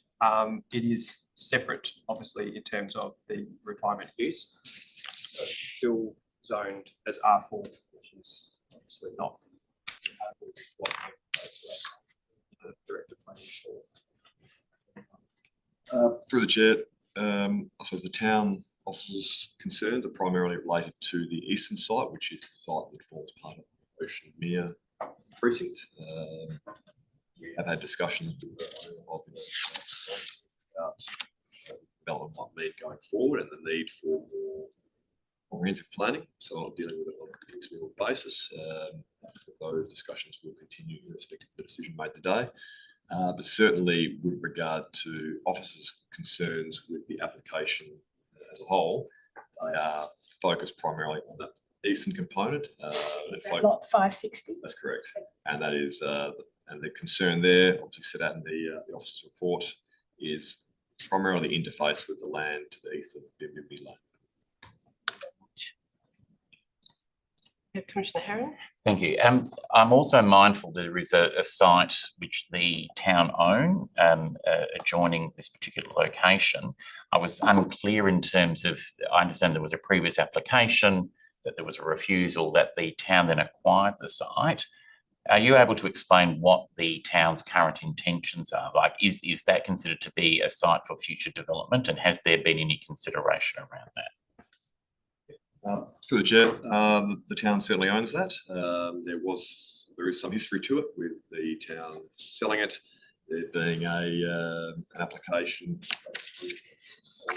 used by council, appealed to SAT, and SAT dismissed the appeal. And I suppose that probably is a matter that should be of interest to the committee today. It's not adequately captured, I don't think, in the officer report that you're looking at. The reason I mention it is because that application proposed a similar type of development, a similar scale to what is being considered today. And that application for refusal, the appeal, was dismissed primarily on the basis of the built form outcome and the lack of the stepping arrangement to mitigate that built form outcome. So that really should be, in my view and with respect, a key consideration for the committee in considering this very similar matter across the road. But in answer to the actual question, the town is in the process of reviewing its land asset portfolio. This is obviously a part of that. Ultimately, I'd suggest, and obviously it's not binding council, but I'd suggest council will at some point look to either develop that site itself in accordance with the guidelines, or transact on the site and sell it to someone else for them to develop in accordance with the guidelines. I'm sorry. Sorry, just a follow-up to that. I mean, one of the things I'm also wanting to understand in terms of the town's consideration and position, there is the overall position. I'm just wondering, were there specific concerns around the impacts on the town as a landowner versus, I suppose, a broader context? And so if that could be articulated. Through the chair, short answer would be not particularly. Our main concern is to those existing residents that live on the east side of Bimbimbi Lane. The town wears a couple of hats here. It's obviously part of the regulatory process, but there's also a landowner to the north, but the town's role as landowner has not really featured as part of this application. And if I can just add to those that have bought into that estate did so and built in accordance with those guidelines that were put in place, and they respect that, and that's how things played out. So to go against that now would be incredibly detrimental to them, and also just sets a really bad precedent. Member Harmon. Luke, on the SAT matter for the land the town now owns, when did that occur? When did that SAT come to a closure? That case. Through the chair, that was in 2017, 2018. I will add the framework has not changed since that time. That's my follow-up. I have a couple of questions perhaps for you, Luke, just in relation to the local planning strategy. In the report, it does talk about the fact that the strategy set some low and high Senate gross estimates for both lots 560 and 501. So one that's under consideration today and one of the lot that the city owns. And it talked about a high growth estimate of 34 dwellings. Whereas I believe the Maya design guidelines allow for 11 dwellings. That, I mean, talked about there not being any change resulting from the strategy, but that is contained in the report before us today. Through the chair, the guidelines contemplate a minimum of 11 dwellings, so that's not the higher end, that's the lower end. The higher end is effectively capped by virtue of the design guidance provided in the guidelines in terms of the site coverage, the proportion of the site being developed, as well as the stepping arrangement of the upper floors. So it seeks to create a minimum number of dwellings, obviously to assist in meeting the dwelling targets for the district, with those upper levels capped by other means. The strategy provides for 100 dwellings across the precinct. That was simply a capture of the 91 dwellings that were estimated to be provided by virtue of the guidelines, and I think rounded up from 91 to 100. Okay, and just a further question. So the design guidelines do talk to this being a multiple dwelling lot with medium density dwellings, which will be multi-storey, and does permit a ground floor site coverage of up to 75%. We do have a proposal before us that has a 40% ground floor site area coverage. I'm just really seeking your input on the fact that, given that multiple dwellings of a medium density are form part of the Maya design guidelines, is that being taken into consideration by the town? Through the chair, there's no philosophical fundamental issue with multiple dwellings. They have been long contemplated since the Commission approved the subdivision back in 2006 or 2007. It being a multi-storey arrangement comes with the territory. There's no issue with that. The issue, as set out in the town's report, is the impact of the upper floors. We're less concerned, obviously, about the site coverage at ground level. That's not going to have as much of an impact on those landowners to the east of Bimbimbi Lane. It is those upper floors and the fact they are not stepped back and away from those existing landowners that is the concern. Okay, so just to summarise, to make sure I've understood that your main concern is the interface at the laneway to the south. Thank you. Members, are there any? East, sorry, Chair. The east, yes, sorry, my apologies. Are there any further questions? All right, thank you very much for your deputation.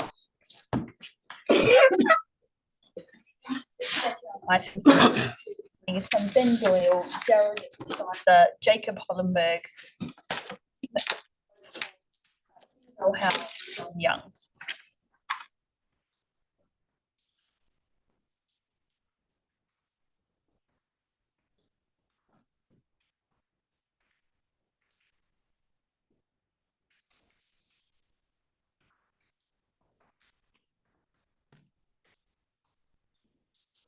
Well, given that the town has had 4 minutes, we'll do the same, and no doubt there'll be questions to follow. Thank you very much. Yes, I will beg your indulgence, given that we've had some questions arise in the last 18 hours and then in 15 minutes before we entered the building. The residential zoning of this land started 26 years ago. Both of the multiple dwelling sites in the Ocean Mere estate have sat vacant since then. Over that 26 years, council has not updated TPS1 and has not reviewed the design guidelines. The design guidelines predate Design WA and, in fact, all of the planning framework by more than a decade. It would be near impossible to design and build a feasible low-rise wedding cake in accordance with the 2006 guidelines and also satisfy the amenity requirements of the R Codes and Design Review. Now, in 2016, Ocean Gardens sought to update the scheme through an amendment to require a structure plan for these sites, but that was rejected by the council. So in our pre-lodgement meeting with the former WAPC chair, he stated unequivocally that the scheme and design guidelines are not contemporary and shall be given little weight. What the town has done over the last 26 years is prepare the local planning strategy, which is council's roadmap to the dwelling targets set by the state government. Cambridge was set a target of 3,100 additional dwellings by next year. At the most recent census, it had delivered just 1,220 dwellings, meaning Cambridge is on track to achieve only half of its 2026 target. Now, the Ocean Mere estate is a designated urban consolidation and infill precinct in the strategy. And to calculate how the town will achieve its overall mandated target, the strategy estimates a yield of 100 dwellings for the Ocean Mere estate. There are currently 66 dwellings in the estate, so it falls well short of even those modest ambitions for infill. Now, as we've heard today, there does not appear to be any likelihood of the town's land being developed anytime soon. There's certainly no intention to, leaving only lot 560 to make up the shortfall. So there's, in the guidelines, it says this lot must contain a minimum 11 dwellings and the other lot must contain a minimum 15 dwellings. Let's remember, for 26 years, they have contained 0 dwellings. Ocean Gardens is the only retirement village in the City Beach, Floreat and Wembley Down suburbs with a waiting list of over 160 prospective residents.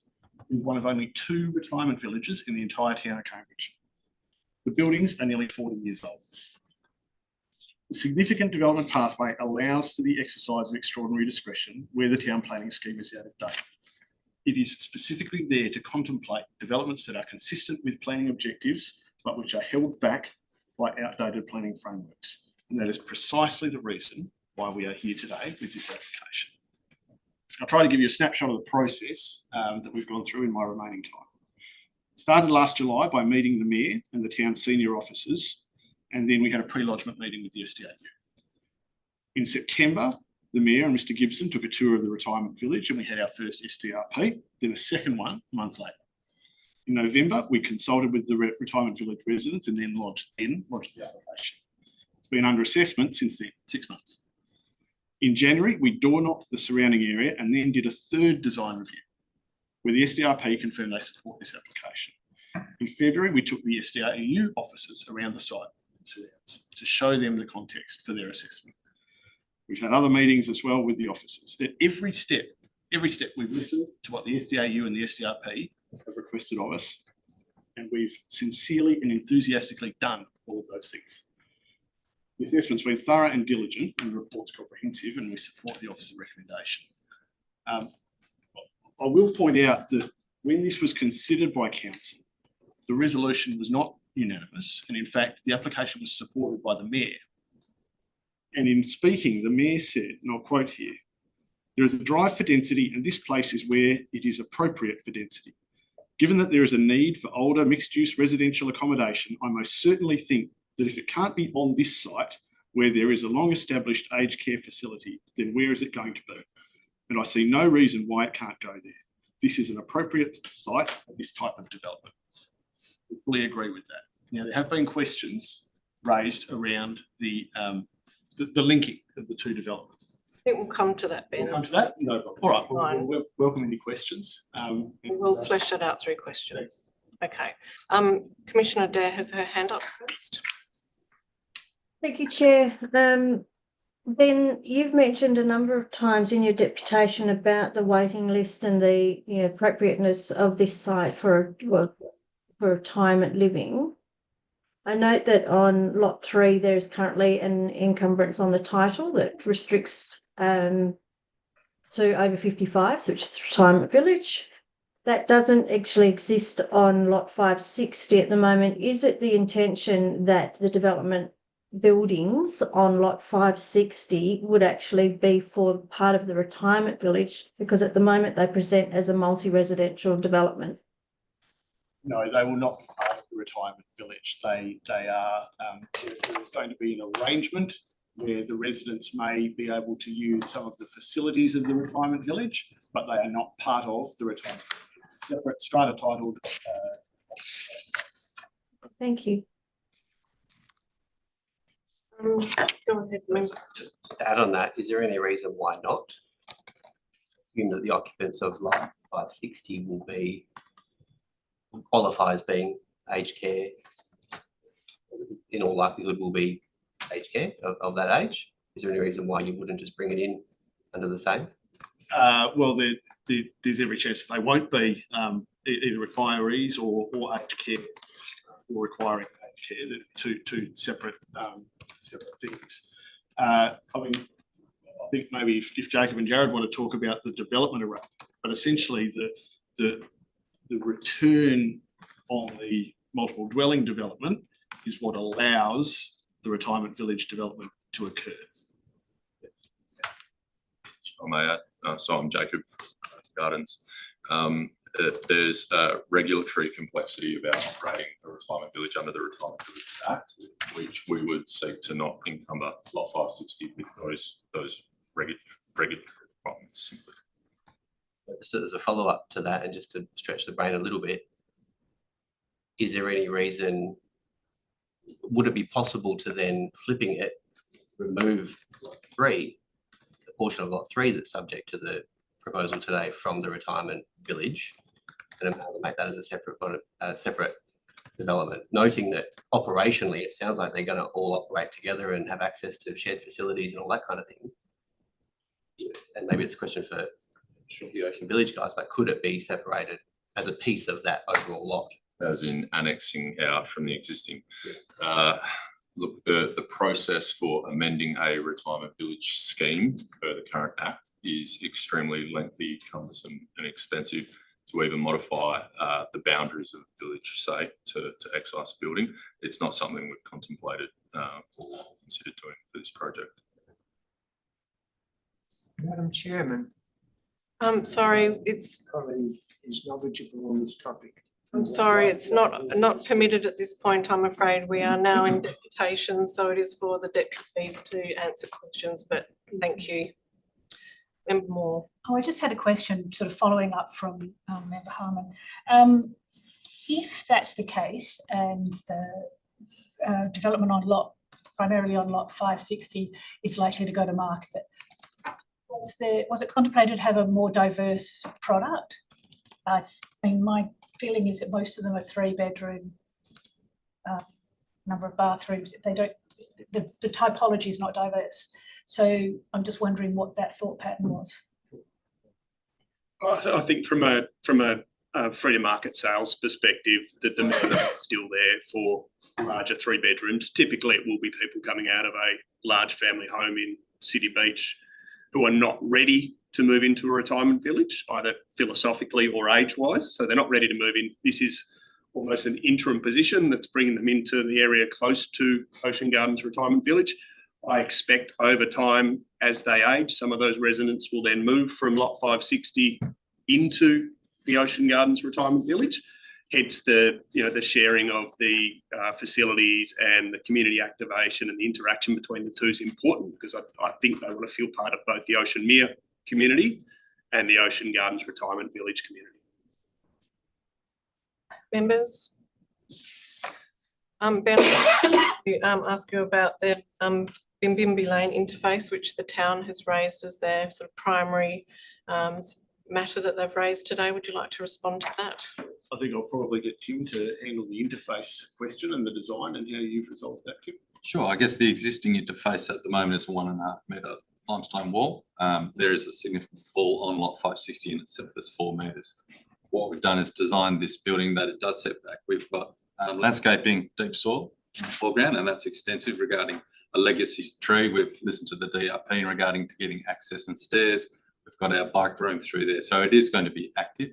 The apartments above are set back. I think the setback between that and the 2 adjacent townhouses within the order of 13 to 14 metres. I don't have the exact number of what they are set back from their lot boundary. And then we have set back the... Which floors?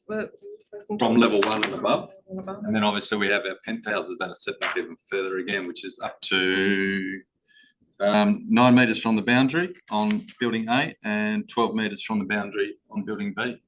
So they are set back as they go up in scale. Thank you. Can I just add to that? I personally, because this has been ongoing for 12 months, we've spent considerable time and money, working with the SDRP to come up with this design. As part of this, I personally went and door knocked those residents. So particularly the 4 immediate ones. And out of those, we don't see the submissions, but I understand one of them lodged a submission of support. One lives in the country, and it's a city home for when they're down here. One has subsequently sold after the development application, so the new buyers were aware of the application prior to purchase. And then the 4th one, we sat there having a conversation for about 20 minutes, and their concern was more around construction management, which is completely valid, and we think we've got some dual access methodologies to minimise or mitigate those concerns. So to speak as if there's a big pushback from those immediate neighbours, we've looked at the overlooking, we've looked at the overshadowing, we've done our best to mitigate any impact on them, and that was certainly come across in the door knocking that I did. The interface with Bimbimbi Lane and those residences to the east there was a significant focus, as you would expect, through the design review process, and was a focus for the refinement of the design, which included providing greater separation between the buildings. It involved pushing the height to the southern building so that the overshadowing was over the Watercourt Reserve, which is bush forever, and mitigating that perception of height at the corner of Belandi and Bimbimbi, and the impacts of shadow, bulk, and those factors on those adjoining properties. It was a subject of considerable focus. And splitting one building into 2 initially. In fact, the initial proposal, we did not have a dwelling at the ground level at the corner there. Dealing with the topography was very challenging. We were pushed quite strongly to consider incorporating a dwelling in that bottom corner to further enhance that interface and provide that activity. Yeah, and Ben, I did sort of cut you off as you were about to speak to that matter at the end of your deputation. I did say we'd come back to it, so I want to give you the opportunity. Sure, and that was really around the linking of the 2 developments. Is that the question? Yes. So, well, look, I think it's been covered off really in the questions to Jacob and Jared. That this is this is not a development where we can do one bit and not the other bit. That they are intrinsically linked in terms of feasibility for construction, but also intrinsically linked in terms of the ability for one to fund the other. I mean, not-for-profits are not in the habit of making a loss, and the way that they will typically fund their overall loss-making ventures is to use the profit-making aspects of their operations to subsidise that. So I know there have been some questions about, well, why don't you incorporate lot 3 into lot 560 or vice versa? Those things have been considered, and there's sound reasons in terms of making it feasible that we just cannot do that. Commissioner Heron, thank you. Thank you. I just wanted to touch on the issue around parking. There's obviously been some discussion around that and some submissions around that. I do take on board the point around people who are larger dwellings and transition. Some of that is sometimes also involves obviously the number of vehicles and particularly visitor vehicles, which has been raised as a concern. Are you able to speak to both the management of parking on site for the multiple dwelling component, which feeds off of the lane, as well as the management of visitor parking, which has been raised as a potential challenge for the site as a whole. Certainly. With regards to the resident parking on lot 560, that is within the deemed to comply range of the R codes. We expect it will be adequate to cater for the anticipated demand for motor vehicle parking. Motorcycle ownership is typically lower at the likely demographic and is certainly lower overall in the state anyway than is contemplated by the R codes. So we consider that we have an appropriate amount of motorcycle parking, noticing that we've incorporated gopher parking as an alternative to that, which is perhaps a little bit more reflective of the demographics. With regard to visitor parking, the nature of the Ocean Mere estate with a lot of laneway laneway houses with a garage to a nil setback and a short front setback has the effect that many of the dwellings within that estate have no visitor parking whatsoever. There's no ability for anyone visiting those houses to park on their properties. There's also very limited on-street parking due to the width of the roads. And what we saw in our numerous site visits was informal on-street parking or on footpath parking, in fact, where vehicles mounted curbs and parked half on the street, half on the footpath. There is some on-street parking along Alcumi Terrace, which is conveniently located for the dwellings that are close to that, but not particularly useful for other dwellings throughout the estate.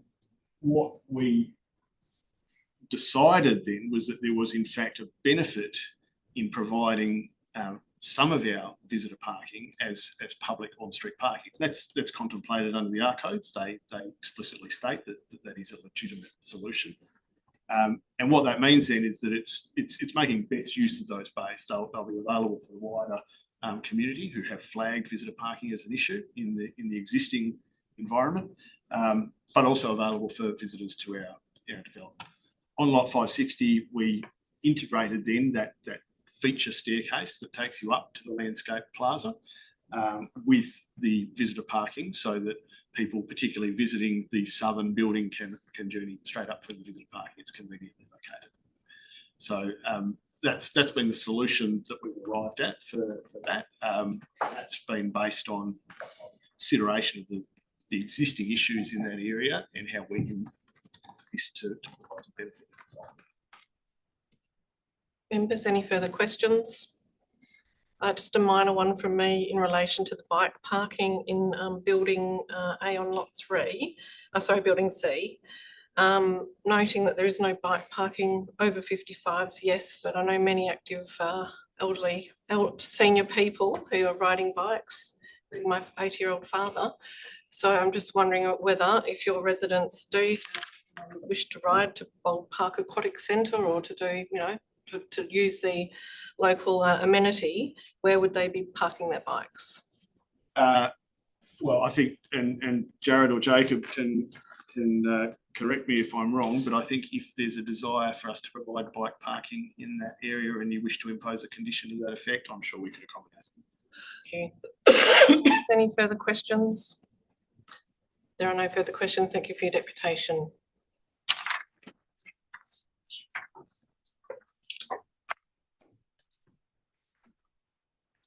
A number of written deputations. So in relation to Part 11B development application in Sorrento, we have received 25 written deputations. They are against the recommendation for us. And we've just been having deputations on Part 11B application in City Beach. We have received 5 written deputations also against, and they have been provided to me in the meeting. Just happy to press on, just making sure nobody needs a break at this moment. Thank you. All right, we'll now move to consideration of non-confidential items. Okay, our first item is 3.1, Part 11B development application for the proposed residential development at lot 9012 Delos Way in Sorrento for determination. Commissioner Herron has stepped out with an interest. And we welcome Paola de Pruna and Kim to discuss the item with us. Take questions rather.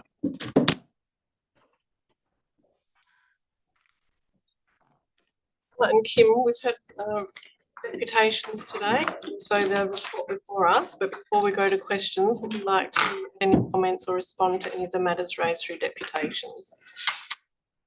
Yeah, happy to do so. Just to bring to the committee's attention that the assessment has acknowledged the departure from the framework, and as clause 67 of the deemed provisions, these structure plans are a consideration in the assessment and determination of a proposal. The structure plan is an informing planning instrument, and as is the case with all due regard instruments. However, the provisions of the structure plan generally shouldn't be applied inflexibly. In regards to matters relating to waste, as was highlighted, there were updated plans and documents submitted.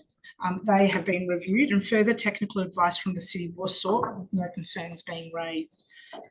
There are conditions recommended should the application be approved relative to the implementation of the waste management plan and includes liaison with the city. For clarity, the assessment of this application is being considered and was considered and assessed under Part 11B. No regard has been given to any other decision under Part 17. It's known that the frameworks and the nature of the assessments are quite diverse, and so no weight has been afforded to that decision.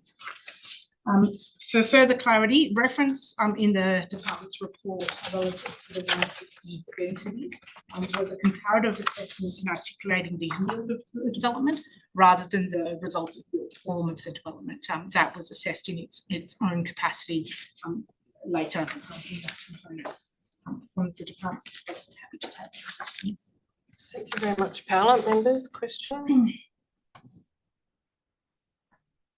Go ahead, Commissioner. To carry on that last bit you talked about in terms of the R60. So the comparative assessment was in relation to yield, so the number of dwellings per square metre in terms of a density calculation, rather than the R160 relative to height, setbacks and the like. So the comparative was relative to yield and intensity of the development rather than built form outcomes. Just from a clarity point of view, does that mean that what was expressed by Catherine Temple from the city, she said it was closer in built form, I think it was the RA2.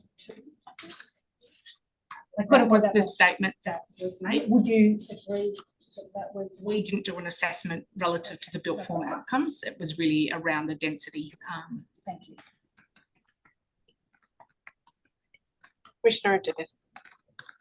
Thanks, Chair. Paola, in the conclusion of the report, it states, that the scale and development of the project is considered appropriate for the future context of the area. Can you elaborate on how you arrived at that, please? I suppose in the context of the assessment, a large proportion of the existing estate has been developed out. There is a future plan. It is located close to the main road, Hepburn Avenue, sorry. And so in terms of future context along corridors, it's considered reasonably appropriate that in that location and in that context, that it would be in keeping with the future intended context.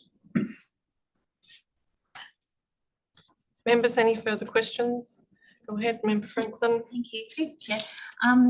In regards to when this proposal was initially submitted, was there any discussion about amending the structure plan or the actual taking that land out of the development zone and putting it into designated residential zoning that would afford this form of development? Was there sort of any dialogue in that respect?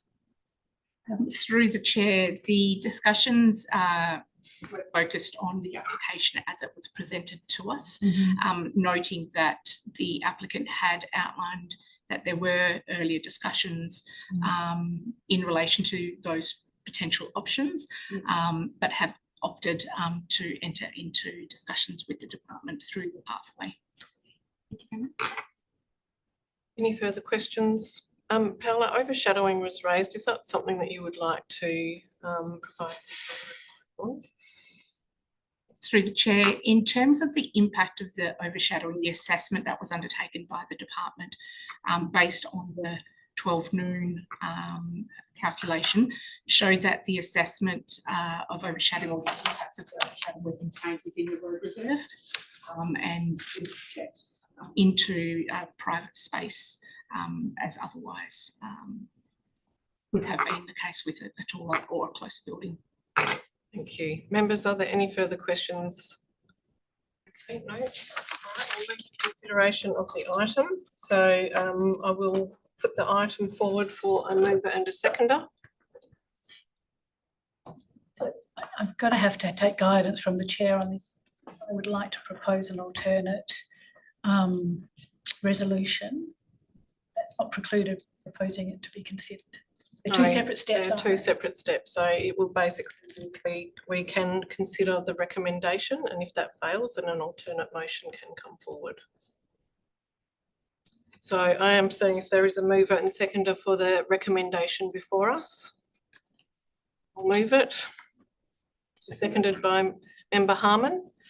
Okay, well, given that I've moved it, I will speak to it.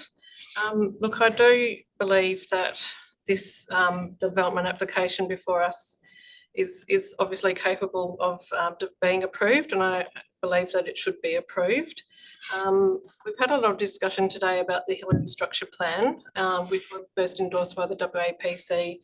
The report says 2000, we've heard 99, but around that time I'm taking the report as March 2000, last modified in 2009 with no change of provisions over the lot, and the city has confirmed today that they are seeking a 3-year extension with no change to provisions at the existing R50 coding and the existing housing topology.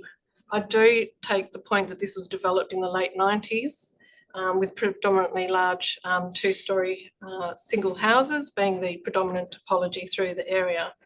The residential zone under the structure plan does provide for a range of residential densities, but I do note that multiple dwelling is a discretionary use, but is not contemplated in terms of what has been put forward. It is a due regard document, so I've also taken that on board. Probably a key consideration for me is the location and siting, that this is a vacant lot and has been vacant for decades at Hepburn Avenue, West Coast Drive, in a both, at an intersection of district distributor roads, directly facing the Hillary's Boat Harbour, which is a district centre and a major tourist destination.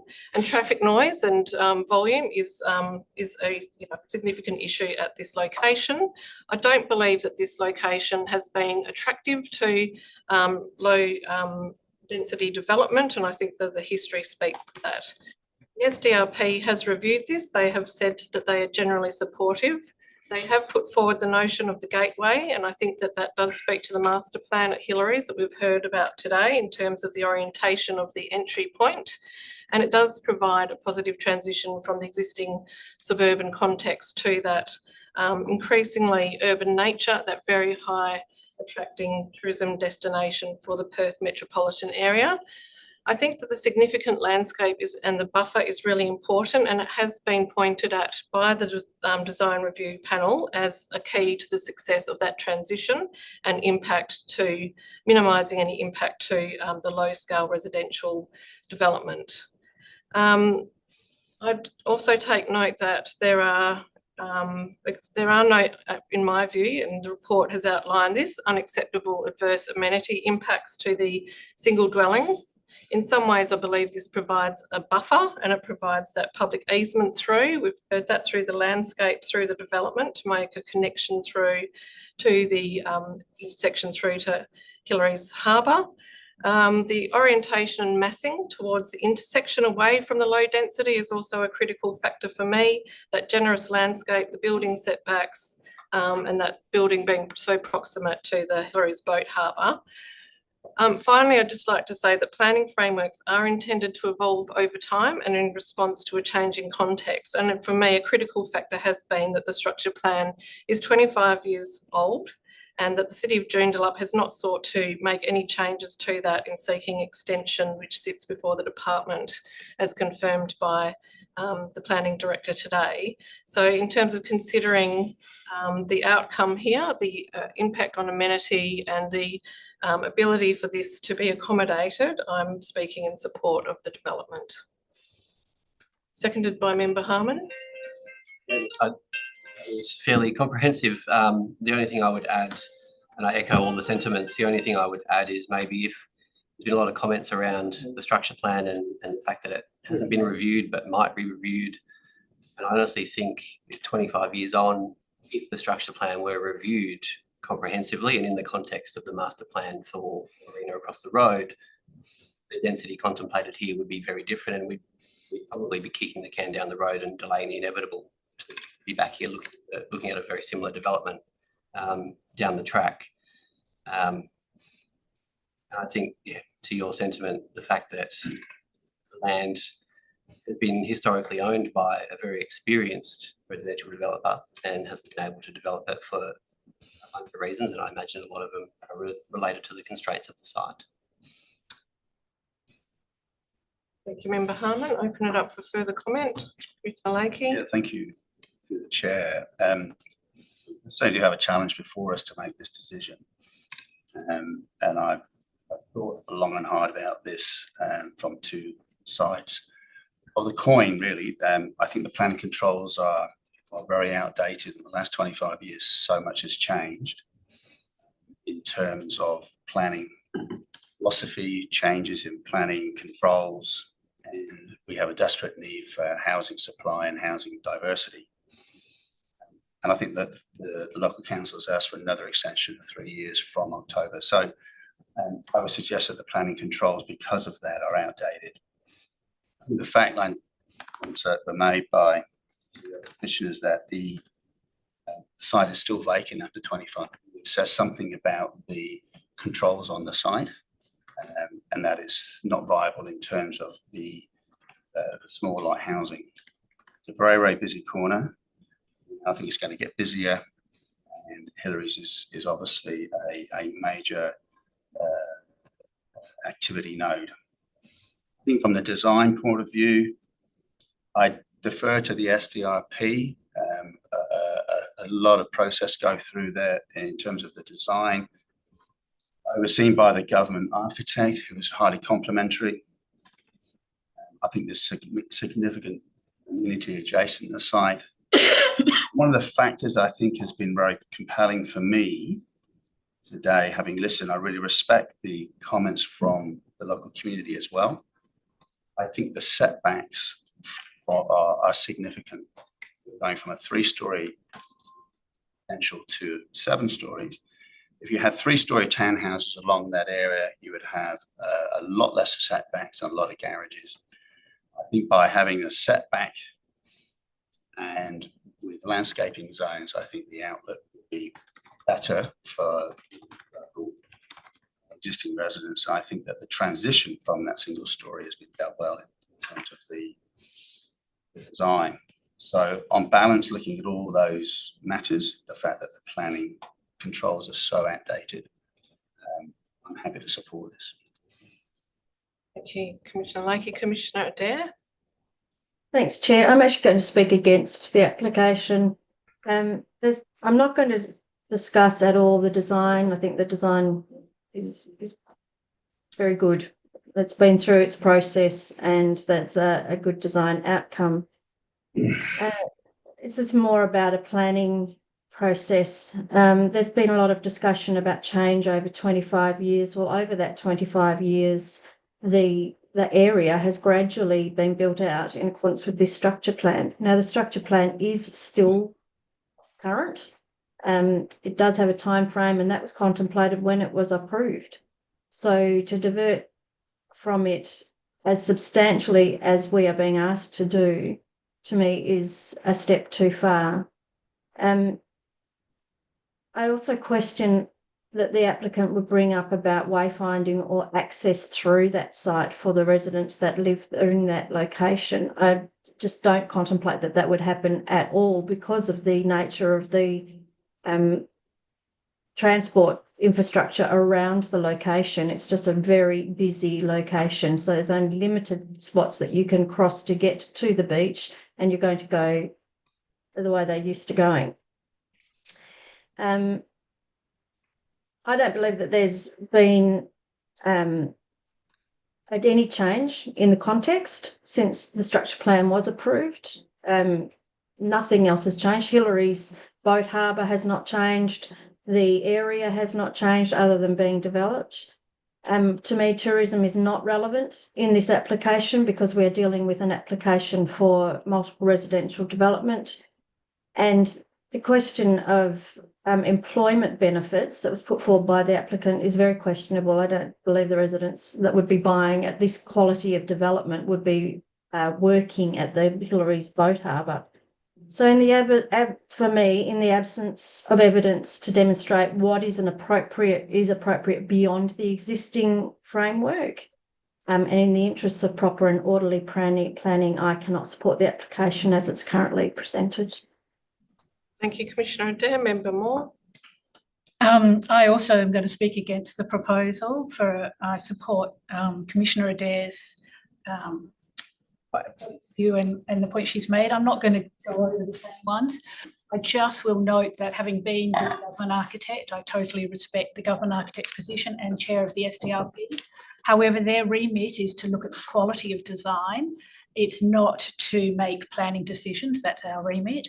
So I too am not questioning the quality of the design of this building. However, I personally, given that our role is to look at, to assess the, I'm just going to get the exact, wanted to get the exact wording, but to assess the proposal under Part 11B, we basically have to look at the applicable planning framework, and to me, the structure plan, no evidence before me says that structure plan's out of date. I don't think anything has changed significantly that would render that.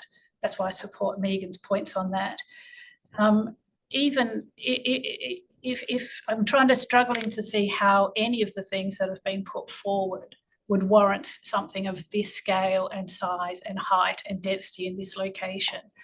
It really does go down to what I think the City of Joondalup and Catherine Temple particularly put it very eloquently, that really in the end, the compatibility of the development with the future character of its setting, which has been built out to a significant amount in accordance with the existing structure plan, and that's what we've got to go by.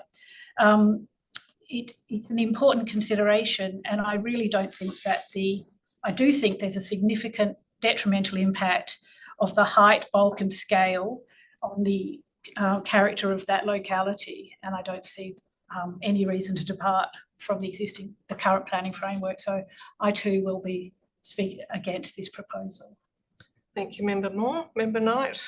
Thank you. Look, it's been a big morning this morning. We've heard a lot of things, but look, I am supportive of the report. We are deciding this under the 11B pathway, and I'm satisfied that the criteria has been met.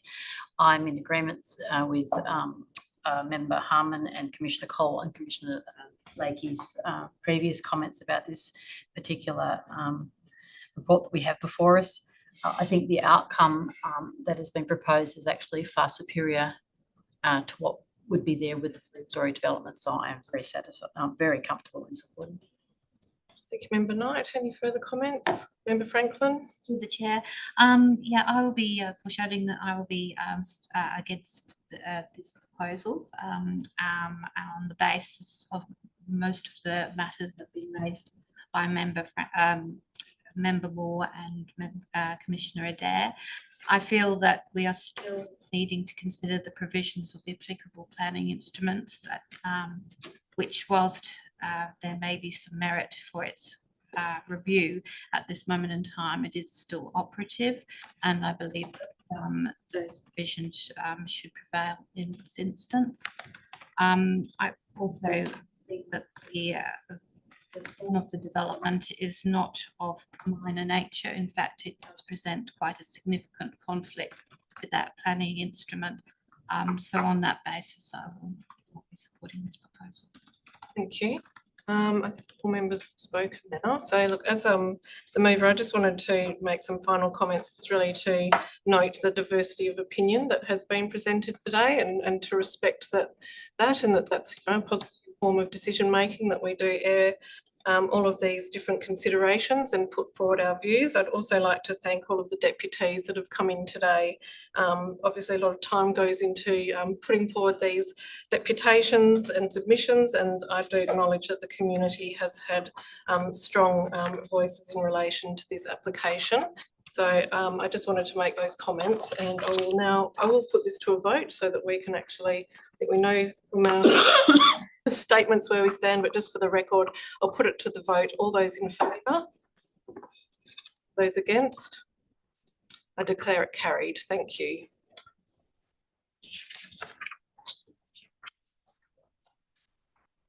Members, just if you do need a break at any point, please do let me know, otherwise we'll continue to press on.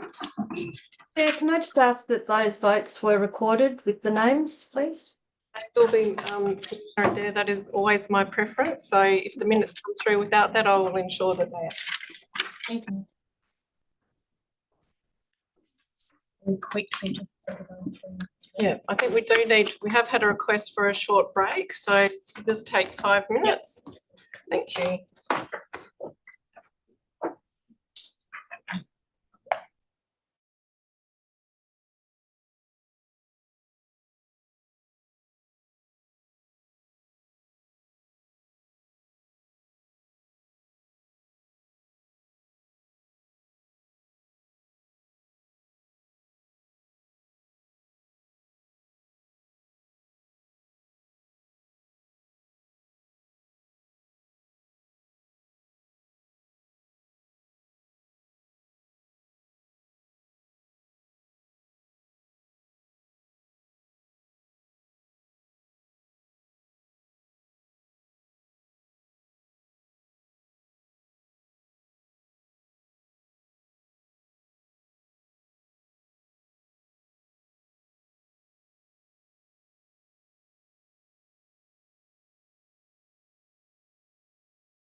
I've seen super 71 emails to go through.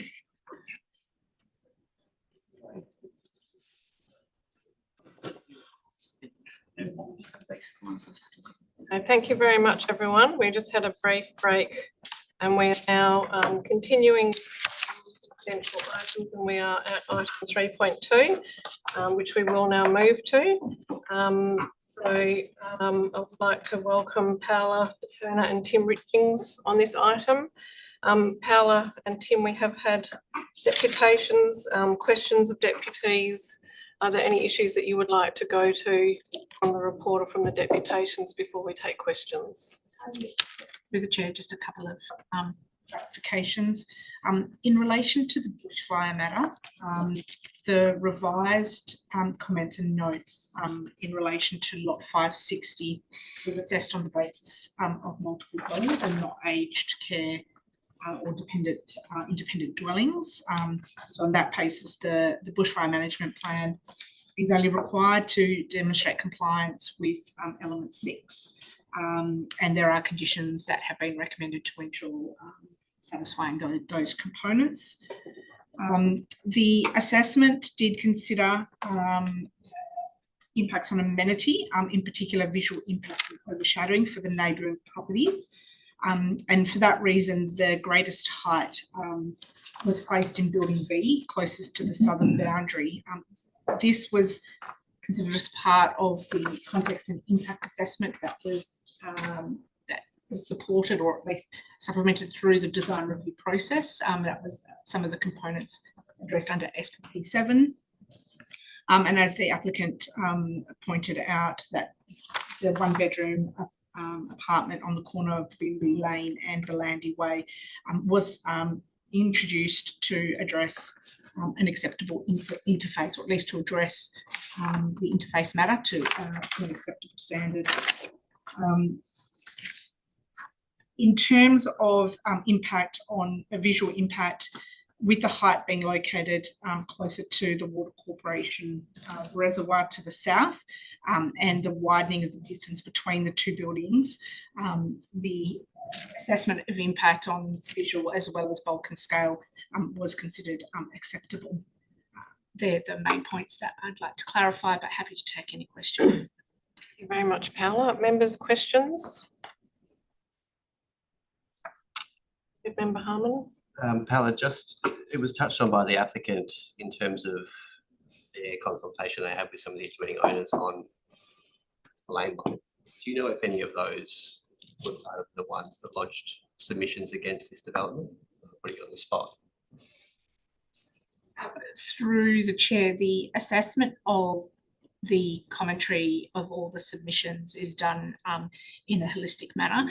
And so the assessment focuses on the matters raised through those submissions. So I would be unable to identify specifically at this juncture.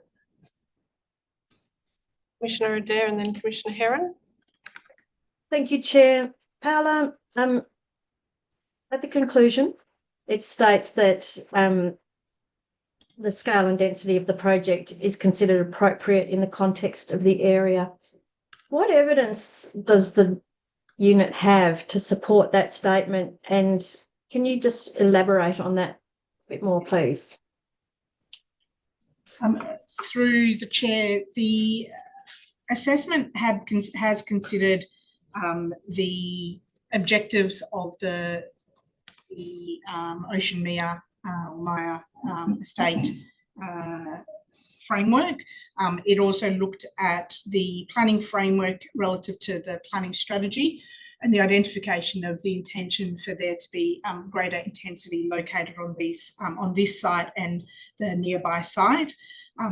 The resultant impact of the built form as it's proposed was assessed, and in the context of all those components and on balance, it was considered appropriate at the site. Go ahead. Thank you. Through the chair, just in relation to, we touched on obviously with the proponents in terms of the parking, and although I accept that, you know, that it currently meets acceptable criteria or deemed acceptable criteria, and although accepting that there are existing issues, given the extent of variation being sought around density, did consideration be given to the broader concerns around visitor parking? And is there a sufficient level of comfort and through that assessment process that there is sufficient availability given the lack of alternatives in the locality? Through the chair, the assessment did consider the fact that it did meet the deemed to comply component. Through the design iterations and working through the planning matters, additional on-street parking was discussed and is reflected on the development plans. The 3 extra bays will assist in alleviating some of those potential perceived concerns as people visit the location, noting that they aren't exclusive to the development site, so others within that immediate area will be open for them to utilise that as well. Thank you. If I may, there was also some certain assertions made around, you know, the vacant lot, lot 501, and that it may never be developed. Was the future use of that site given any weight or consideration as part of the assessment? I'm assuming not, but I just wanted to get clarification on that. And the flip question, or the flip side of that is, did the cumulative impact of the lot 501 achieving a similar outcome get considered as part of the deliberations in which you came to the conclusion? Through the chair, a hypothetical development on lot 501 wasn't contemplated in the assessment of the proposal. The assessment considers the merits on the setting in terms of material impacts as it currently lies, understanding that there may be future development, and any development on that land will be assessed on its merits at the time of which that proposal is presented. Thank you. If I may just do a follow-on from that, can I just then be clear that in your view that determination on this or approval of this development, would that apply any additional constraint in your view to lot 501?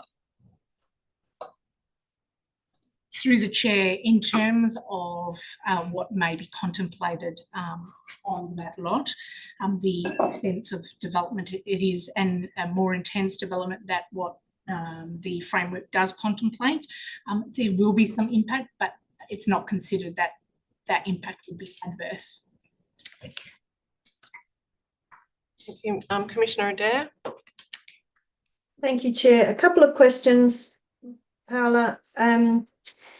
The component that there's part of the component application is for retirement living under that definition, so over 55s, and of course, as I've raised previously in questions, there's an encumbrance on lot 3 in that regard. What consideration was given to the fact that you've got 2 different land uses as part of this application, if any? And the other question I've got is, do you have an understanding of the breakdown of values for the 3 different building components? Through the chair, the assessment did consider the occupancy of the development. There was some consideration given as to whether or not a restriction or a occupancy restriction by a condition of the planning approval should be imposed. The assessment concluded that at this juncture it wasn't. However, it is open to the Commission to impose such an occupancy restriction on lot 3. In terms of the cost breakdown, as the application was submitted as a singular application, the estimated cost provided to us was based on the total cost across both lot 3 and lot 560. However, in speaking with the applicant earlier, it is understood that the costings of the project, there are certain components of the project which apply across both lots as it's intended to be delivered as a single project. Those things such as site costs, site supervisor, cranes and the like. However, as an estimate, it's been indicated to me that lot 3 would amount to the proximity of 21 million, with the remainder of the value of the project being assigned to 560. That being said, that if these projects were to be presented as separate proposals, the cost or the estimated cost would amount to something more than that, given that then those shared costs would then be attributed to each project independently. Claire, may I just clarify something, Chair? Yes, go ahead. Thank you. Just you spoke about lot 3 and putting on a condition related to lot 3 with over 55s. That's already an encumbrance on the title, as I understand it. So I just seek clarification that that's probably an unnecessary addition for a condition. My question therefore is that the fact that you've got multiple residential development on lot 560 using the same facilities potentially as those on lot 3 and in the retirement village, would there not be, is it desirable to put the same kind of requirement on lot 560? And if not, why not, if that's actually intrinsically kind of connected in use? Through the chair, the application on lot 560, as it's been assessed, has been as multiple dwellings. There is no, whilst an arrangement may be made with occupants of that dwelling to utilise the facilities or services, as it stands, the assessment considered the development on lot 560 separate to the retirement village services and functions, and therefore applied the applicable assessment, the planning instruments in that regard.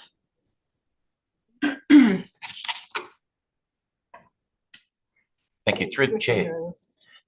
Just, and I suppose further to that, just to be absolutely clear, so the residential component, we call it that, the lot 560, is able to operate independently, and there is no codependence, if you like, in terms of if there were to be operational challenges with those people accessing the facilities, that would be between the parties. So the planning approval would be separate from that. Is that correct? Through the chair, that's how the assessment has been undertaken and how the application has been.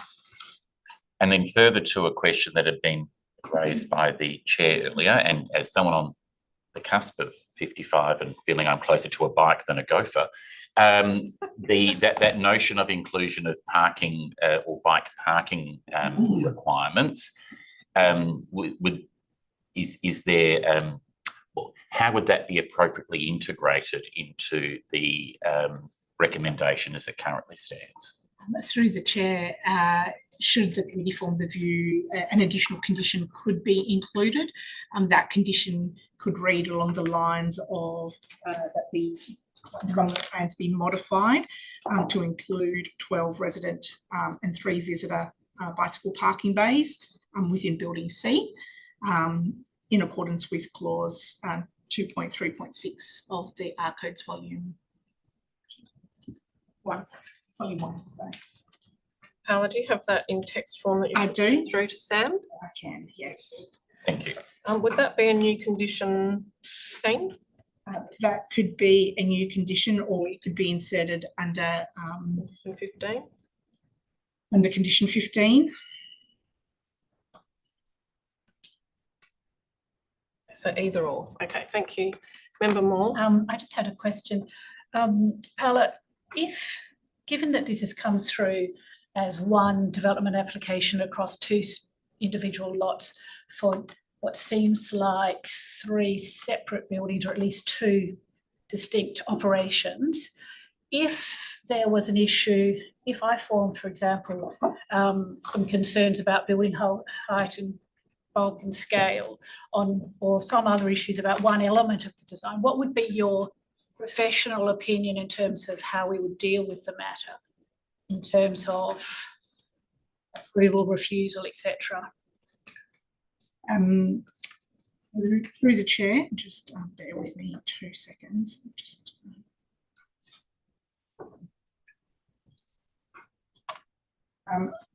Through the chair, in terms of the decision that the committee is to make in relation to this application, a decision should be made in relation to the application as a whole, understanding that there are instruments, or the Planning and Development Act under Section 171S does provide the committee with the ability to approve part and refuse in part the application, but a decision must be made on the application.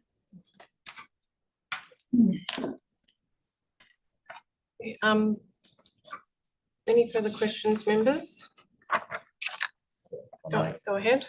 Sorry, through the chair, and further to that, and given consideration, well, obviously there would need to be some consideration around how there might be separable portions. I'm mindful of the fact that if there were to be a view formed, whether it would be suggested that that determination over Part A versus Part B be best made, or whether an opportunity via deferral would be beneficial to enable one to understand from the proponents whether that is workable, considering it's being planned as a singular development, but secondly, whether that would enable appropriate consideration by technical officers in terms of how that separation should and may occur. Through the chair, yes, in terms of the ability, the decision that's made, if the committee was to form the view that a portion of the development is to be approved whilst the other portion is not, the portion that is approved still must meet the prescribed threshold. In this case, it would need to meet the minimum 20 million. Whilst I did provide some general guidance in terms of that, we don't have clarification or confirmation of that at this point in time. That could be sought, and clarification in terms of the constructability given the integrated nature of the project as it has been presented to date could assist the committee further in making a decision of that nature. Thank you. Member Moore? I know it strikes me, I'm just trying to form an understanding, taking it down to that level that we're just discussing a construction cost amount for entry into this pathway. I'm just trying to get a sense, are there not any other considerations as the appropriateness of the use of the pathway through Part 11B, greater than just any project over $20 million? Because I thought that part of our remit is to consider complex and or state significant projects and to exercise our discretion appropriately. So are there not any other considerations as to why a project would enter this pathway? Through the chair, the application or the prescribed threshold for applications entering the pathway are value-based. The Act specifies that in order to be eligible, it must meet the 20 million threshold in Perth and Peel, 5 million in regions. However, where it comes to exercising of discretion, the secondary component under Section 171R, there are further considerations that need to be in, granting that discretion that other decision makers, or that additional discretion that other decision makers would otherwise not be capable of making. So is it your view and advice then that the Commission could come to have a position that they require more under the Act, under the Section Act? And I'm putting you on notice, so I don't actually think we necessarily have the answer right now, but I'm floating that idea, given we're starting to see more come through, And I understand the exercise of discretion, of course, will take into consideration the level of complexity and the state significance of the proposal when we're considering the merits of it. But it does make me question the fact that we've got a process in place. That's probably going to evolve over time. That may mean that not every project over the capital costs can prove that they're over $20 million would automatically enter the system. Through the chair, as I sort of outlined, the nature of prescribed development in that instance is contained within the Act. And so if it meets that threshold, it is capable of entering through the pathway. I understand it's capable. It's that next step of making the decision to accept the application. That's the bit. I would have to defer to the Act. No, I understand. I know it's the regulations. And it's a more general question, and I apologise for not doing that to you on the spur of the moment. Sorry, it just came to my mind. It's just this particular proposal, those questions are starting to arise. So I totally understand. Thank you.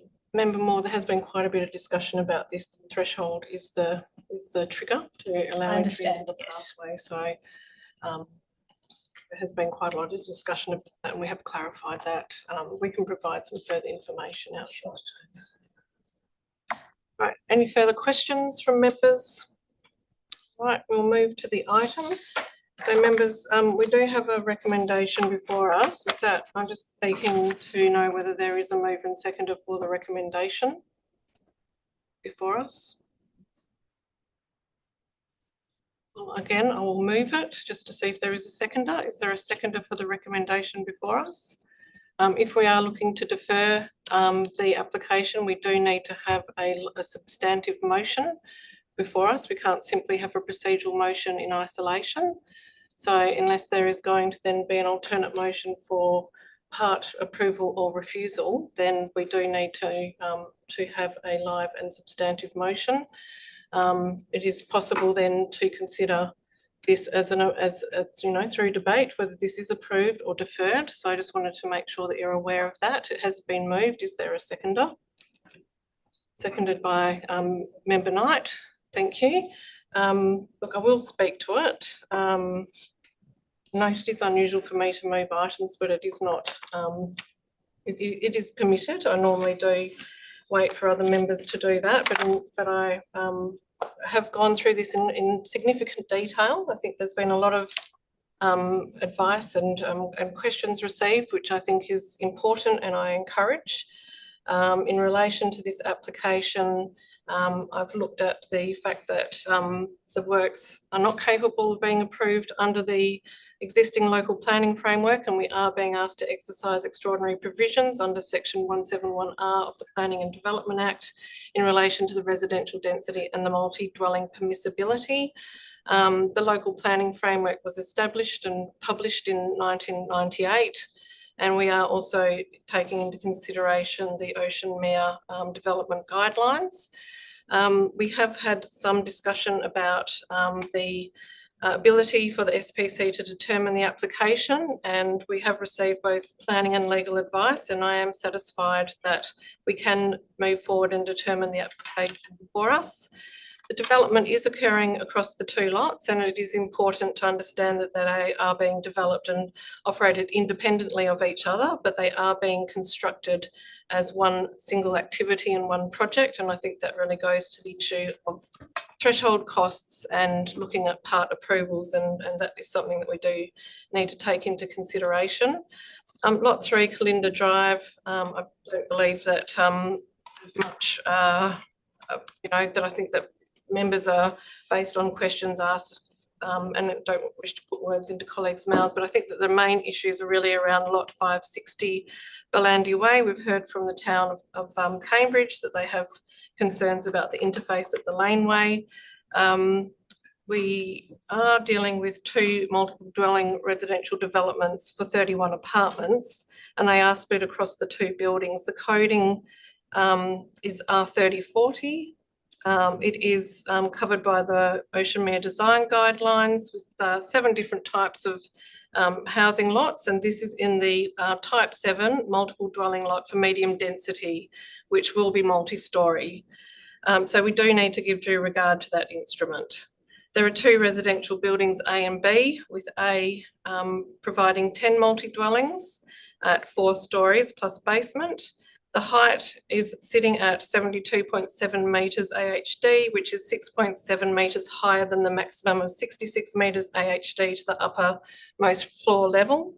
And having done a quick calculation, that is a variation of 10.15%.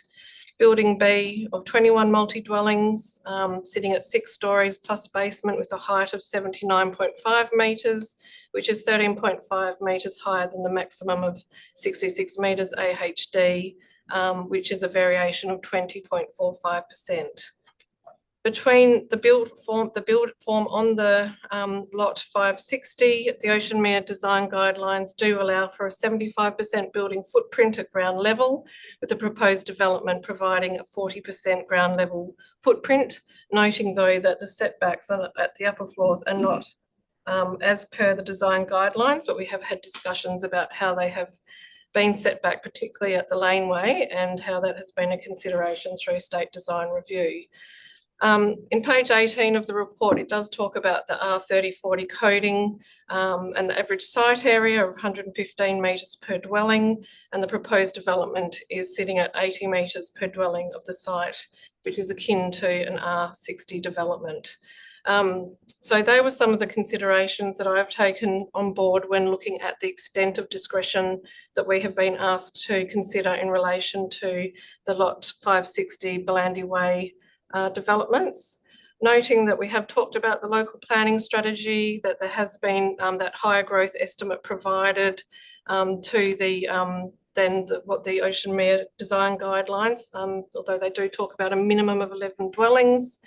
The location for me is very important in this area. It is a high amenity area with significant public open space and greenscape surrounding directly the development, including the Mount Kenneth Water Corporation Reservoir, which is part of Bush Forever Site 312 to the south, extensive parkland of Bold Park to the east, and we do have that vacant lot, which is also identified across the site, owned by the town, which is also a multi-dwelling lot. The SDRP, it's been through 3 sessions with the SDRP. They have been supportive of the outcome. They have provided advice, which I believe was through revised plans, but also conditions of approval. This one, we have had a mixed response from the community, where we have seen about just shy 39.7% support, 53.6% opposing. So that is also a consideration. And just some other factors for me are around achievement of dwelling targets, good access to transport, that public open space and recreational activities, walkable to the local shopping centre. It has the enabling infrastructure ready, and there are no adverse overshadowing impacts. We have had quite a lot of discussion about the Belandi Way interface through the deputation, and I think that ground floor apartment, the landscape and the setbacks has also been part of my consideration. So I am speaking in support of approval of the whole development. Excuse me, I haven't had the opportunity to speak. Sorry, did you have a deputation? Yes, I put in a deputation on here. Oh, you have put in a written deputation? Yes, so a written deputation means that we receive it in writing and there's not a verbal deputation. But it's about the village, it's about the mums and Has dads been and the people in this village that are going to be. I'm sorry. I'm Judith O'Rourke, and I put it in. I have written in, I was asked to come in. There must have been a misunderstanding, because I am being told that your deputation has been received as a written deputation, not a verbal deputation. We've had other people here with. Yes, they requested a verbal deputation. We do have a difference in terms of the request that you make determines whether we receive it in writing or whether you are requesting to speak at the meeting.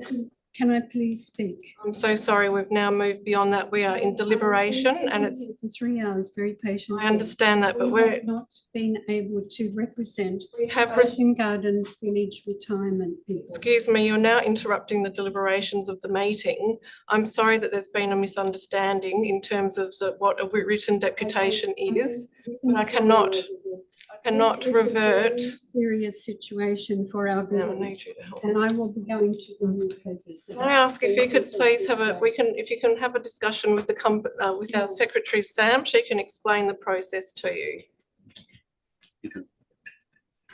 It's deceitful what the people have done about it. They have listened not to the residents of Ocean Gardens Village. The parking situation is chronic, and we have put all this in writing, and you're not considering it. No, we have received it in writing. No, we have received it in But you writing. haven't considered the situation. We've got elderly Excuse people. me, I must ask that you please stop now. Okay. So other considerations, achievement of dwelling targets. I think I've already said that. And the issue of adverse overshadowing impacts have been satisfied. So they were my comments, and we have asked our secretary of the WAPC to speak to our deputy, who has been disappointed that she has been unable to make a verbal deputation. Her request was for written. Sometimes I think these things are hard to differentiate and understand, and it does happen. But Sam is now having that discussion to help explain why the process has happened in this way, and we have, just confirming, received the written deputation which has been provided to all members. This was seconded by Member Knight. Do you wish to speak to it?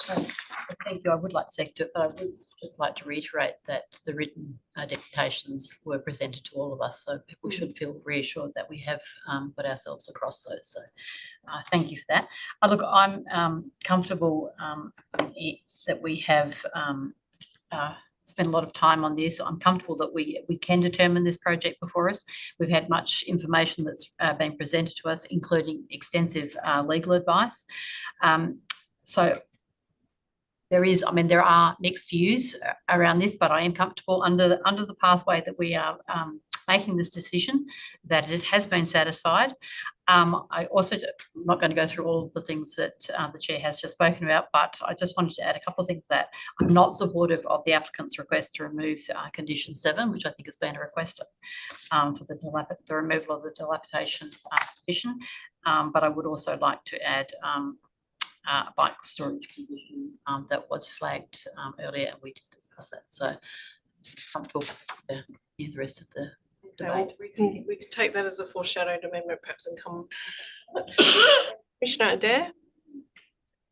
Thank you, Chair. And I just wanted to say that there's a lot of merit for this application. However, given some of the questions that have been asked and the responses that have been received, I would like to move a procedural motion to defer this application.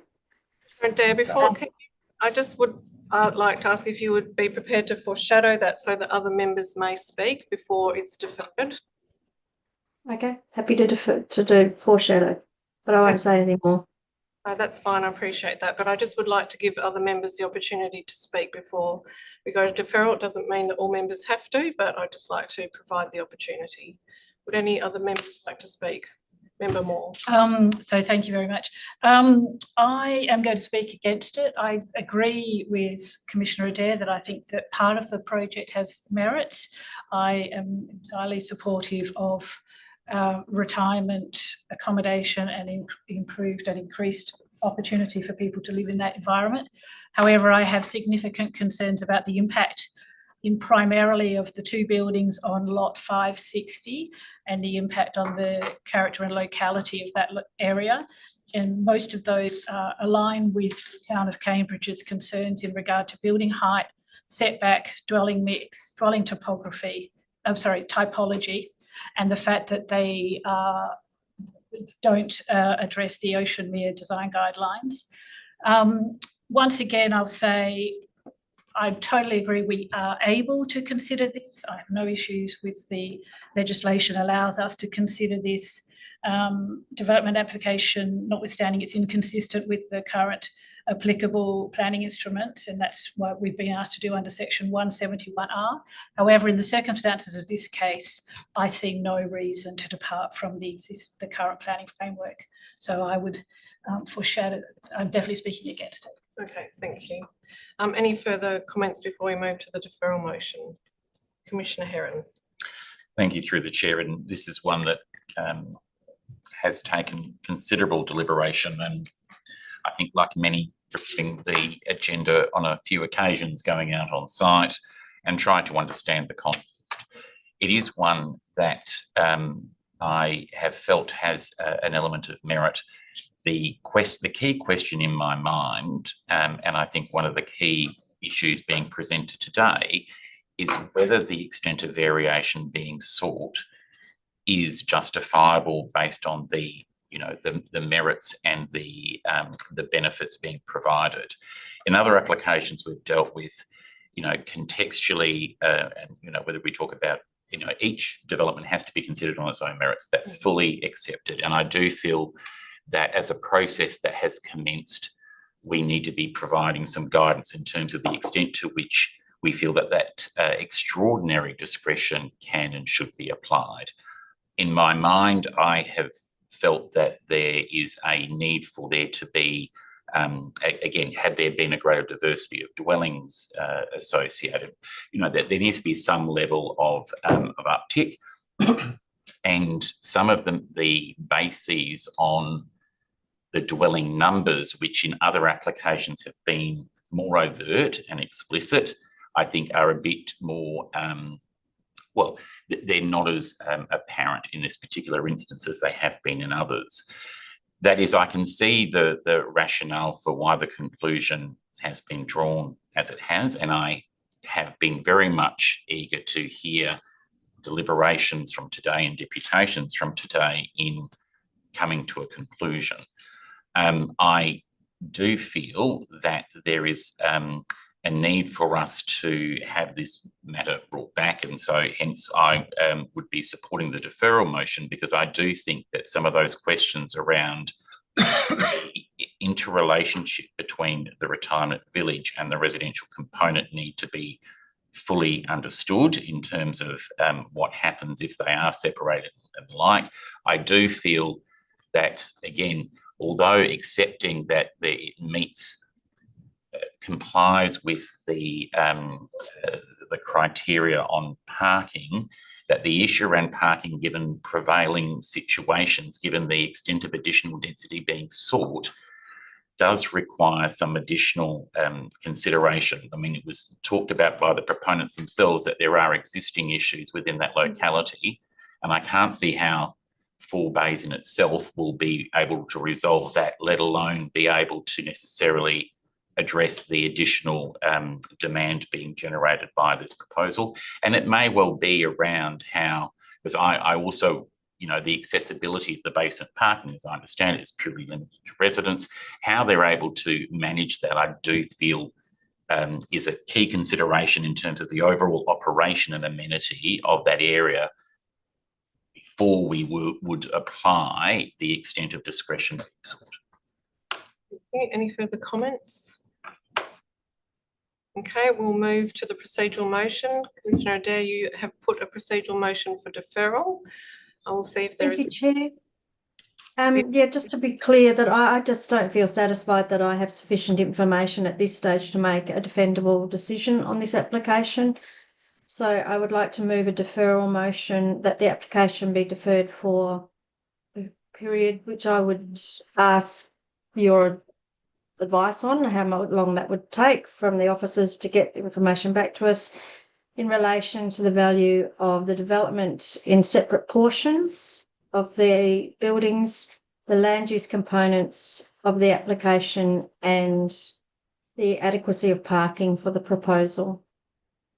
Thank you, Commissioner Darrell. We'll just go to Paola. We're on a statutory timeframe, Paola, in terms of the timeframe that you think that would require Do you have an idea of when this might be able to come back? I think we could possibly say at the soonest, as soon as is practically possible, but if you would like to provide any further guidance.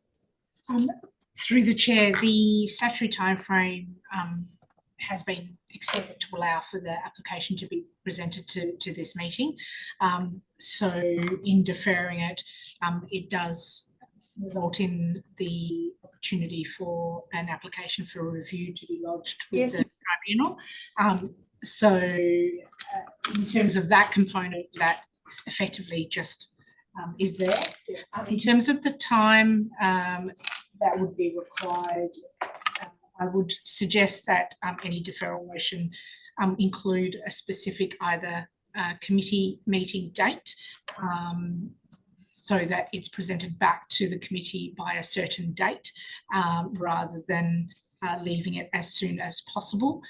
We can potentially seek some commentary through the chair from the applicant in terms of their availability to provide additional information in order for us to consolidate that and represent it back to. Would you like to do that, Carla? We can wait on you if you just want to have a quick question with the applicant here. I can do so if you bear with me a minute.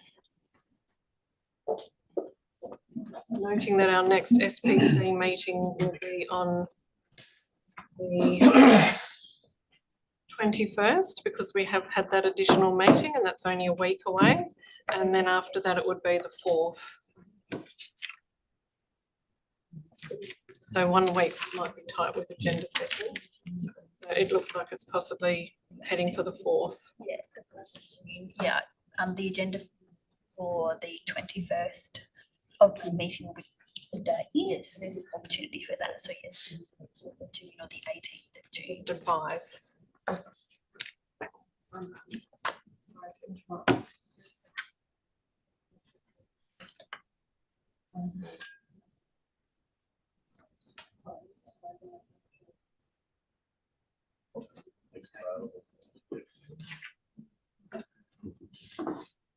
Okay, so it would be to return to the SPC meeting of the 4th of June. Is there a seconder for the deferral motion? Seconded by Commissioner Herron. Just making sure that that's all been captured before we take a vote. We can just confirm that that aligns with Commissioner Adair's. Commissioner Adair, are you happy to? I'm happy with that. Thank you. Thank you, and seconder. Yes. Thank you. With it being a procedural motion, there is no debate, so I'll put it to the vote. All those in favour of the deferral motion? All those against?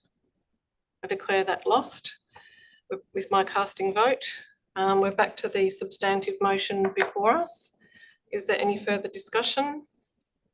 Can I foreshadow a alternate resolution, which will be a refusal?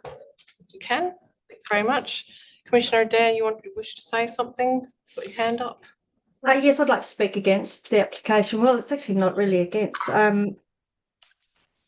And I know we have had legal advice earlier prior to this application being considered today. But it is my belief that this proposal is actually outside the remit for us to consider. It clearly has two different land uses, a residential multiple development on one lot and an over 55s living on a separate lot, and therefore comprises two applications. I don't believe that we have the legal ability to consider the applications currently presented, and I don't believe we can make a determination on it as a valid application. So I'll probably abstain from voting. Noted. Any further comments? So there's no further comments, but in closing debate, just in terms of the validity, I just would emphasise that I've reached my own conclusion based on the advice that provided, covers both the legal and the planning matters associated. I will now put it to the vote. I'd like to consider the condition of Oh, my apologies. The bike condition. Yes, please. All right, go ahead. I think you were preparing some words. I think it's been provided. provided. So yes, just Sorry, we did need to deal with the bike condition. yes. So I would just like to, as we discussed earlier, to include that as a condition. The applicant had indicated that they were comfortable in addition to provide some further bike storage. Is there a seconder to the amendment? Seconded by Member Harmon. Any dissent? The amendment is carried. Oh, sorry, I dissent. You dissent. So this is for the bike. Sorry, the bike Oh, parking. God, okay, This is sorry.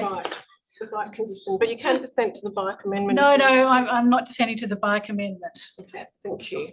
Wing me. Okay, so now we are dealing with the amended substantive motion before us. I'll put it to the favour, against, and one abstaining member. So with that vote, Confirm, I've just received some governance advice that there may not be the ability to abstain from voting, so I'm just going to. I'll vote against it then. okay, I think that is certainly the case in local government, but we are we had received advice on our meeting procedures which do mirror the local government provisions. So Commissioner Adair is happy to. so Commissioner Adair has indicated voting against, so therefore I do need to use my casting vote to endorse the recommendation before us. Thank you all. All right, we can now move on to item 3.3.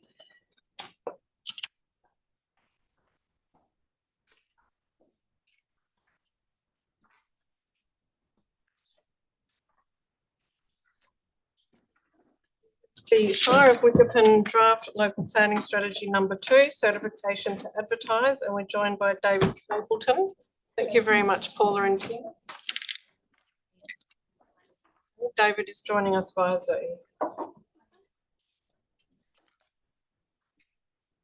Afternoon, David. If you can hear us, may I ask that you turn your video on so you may participate in the meeting this afternoon? I can hear you. Oh, video. Yes, yes. Sorry. There. Right. David. Oh, good morning, David. Oh, sorry, good afternoon. Afternoon.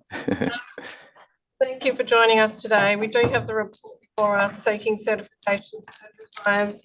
Are you happy to just take questions on this item? Or Yes. is it that you wish to draw to our attention? Just happy to take questions. Thank you. Members, are there any questions on this item? Pretty straightforward. Could I please call for a mover and seconder? Moved by Commissioner Herron, seconded by Knight. Is there any dissent? Thank you very much. That's let me just read. Let me just pause there. Yes. In the room. We are dealing with the Shire of Wickerton. Did you have any questions or issues that you want to raise? No. Okay, all right, well, we'll. He's caught up in yes. So I'll call that again. Is there any dissent to the item? Thank you, that's carried. We now do need to go to confidential session to deal with one item remaining. So we'll need for members to move that we move to consideration behind closed doors. Can I please ask for a move and second? A move by Commissioner Herron, seconded by Member Knight. Any dissent? Thank you very much.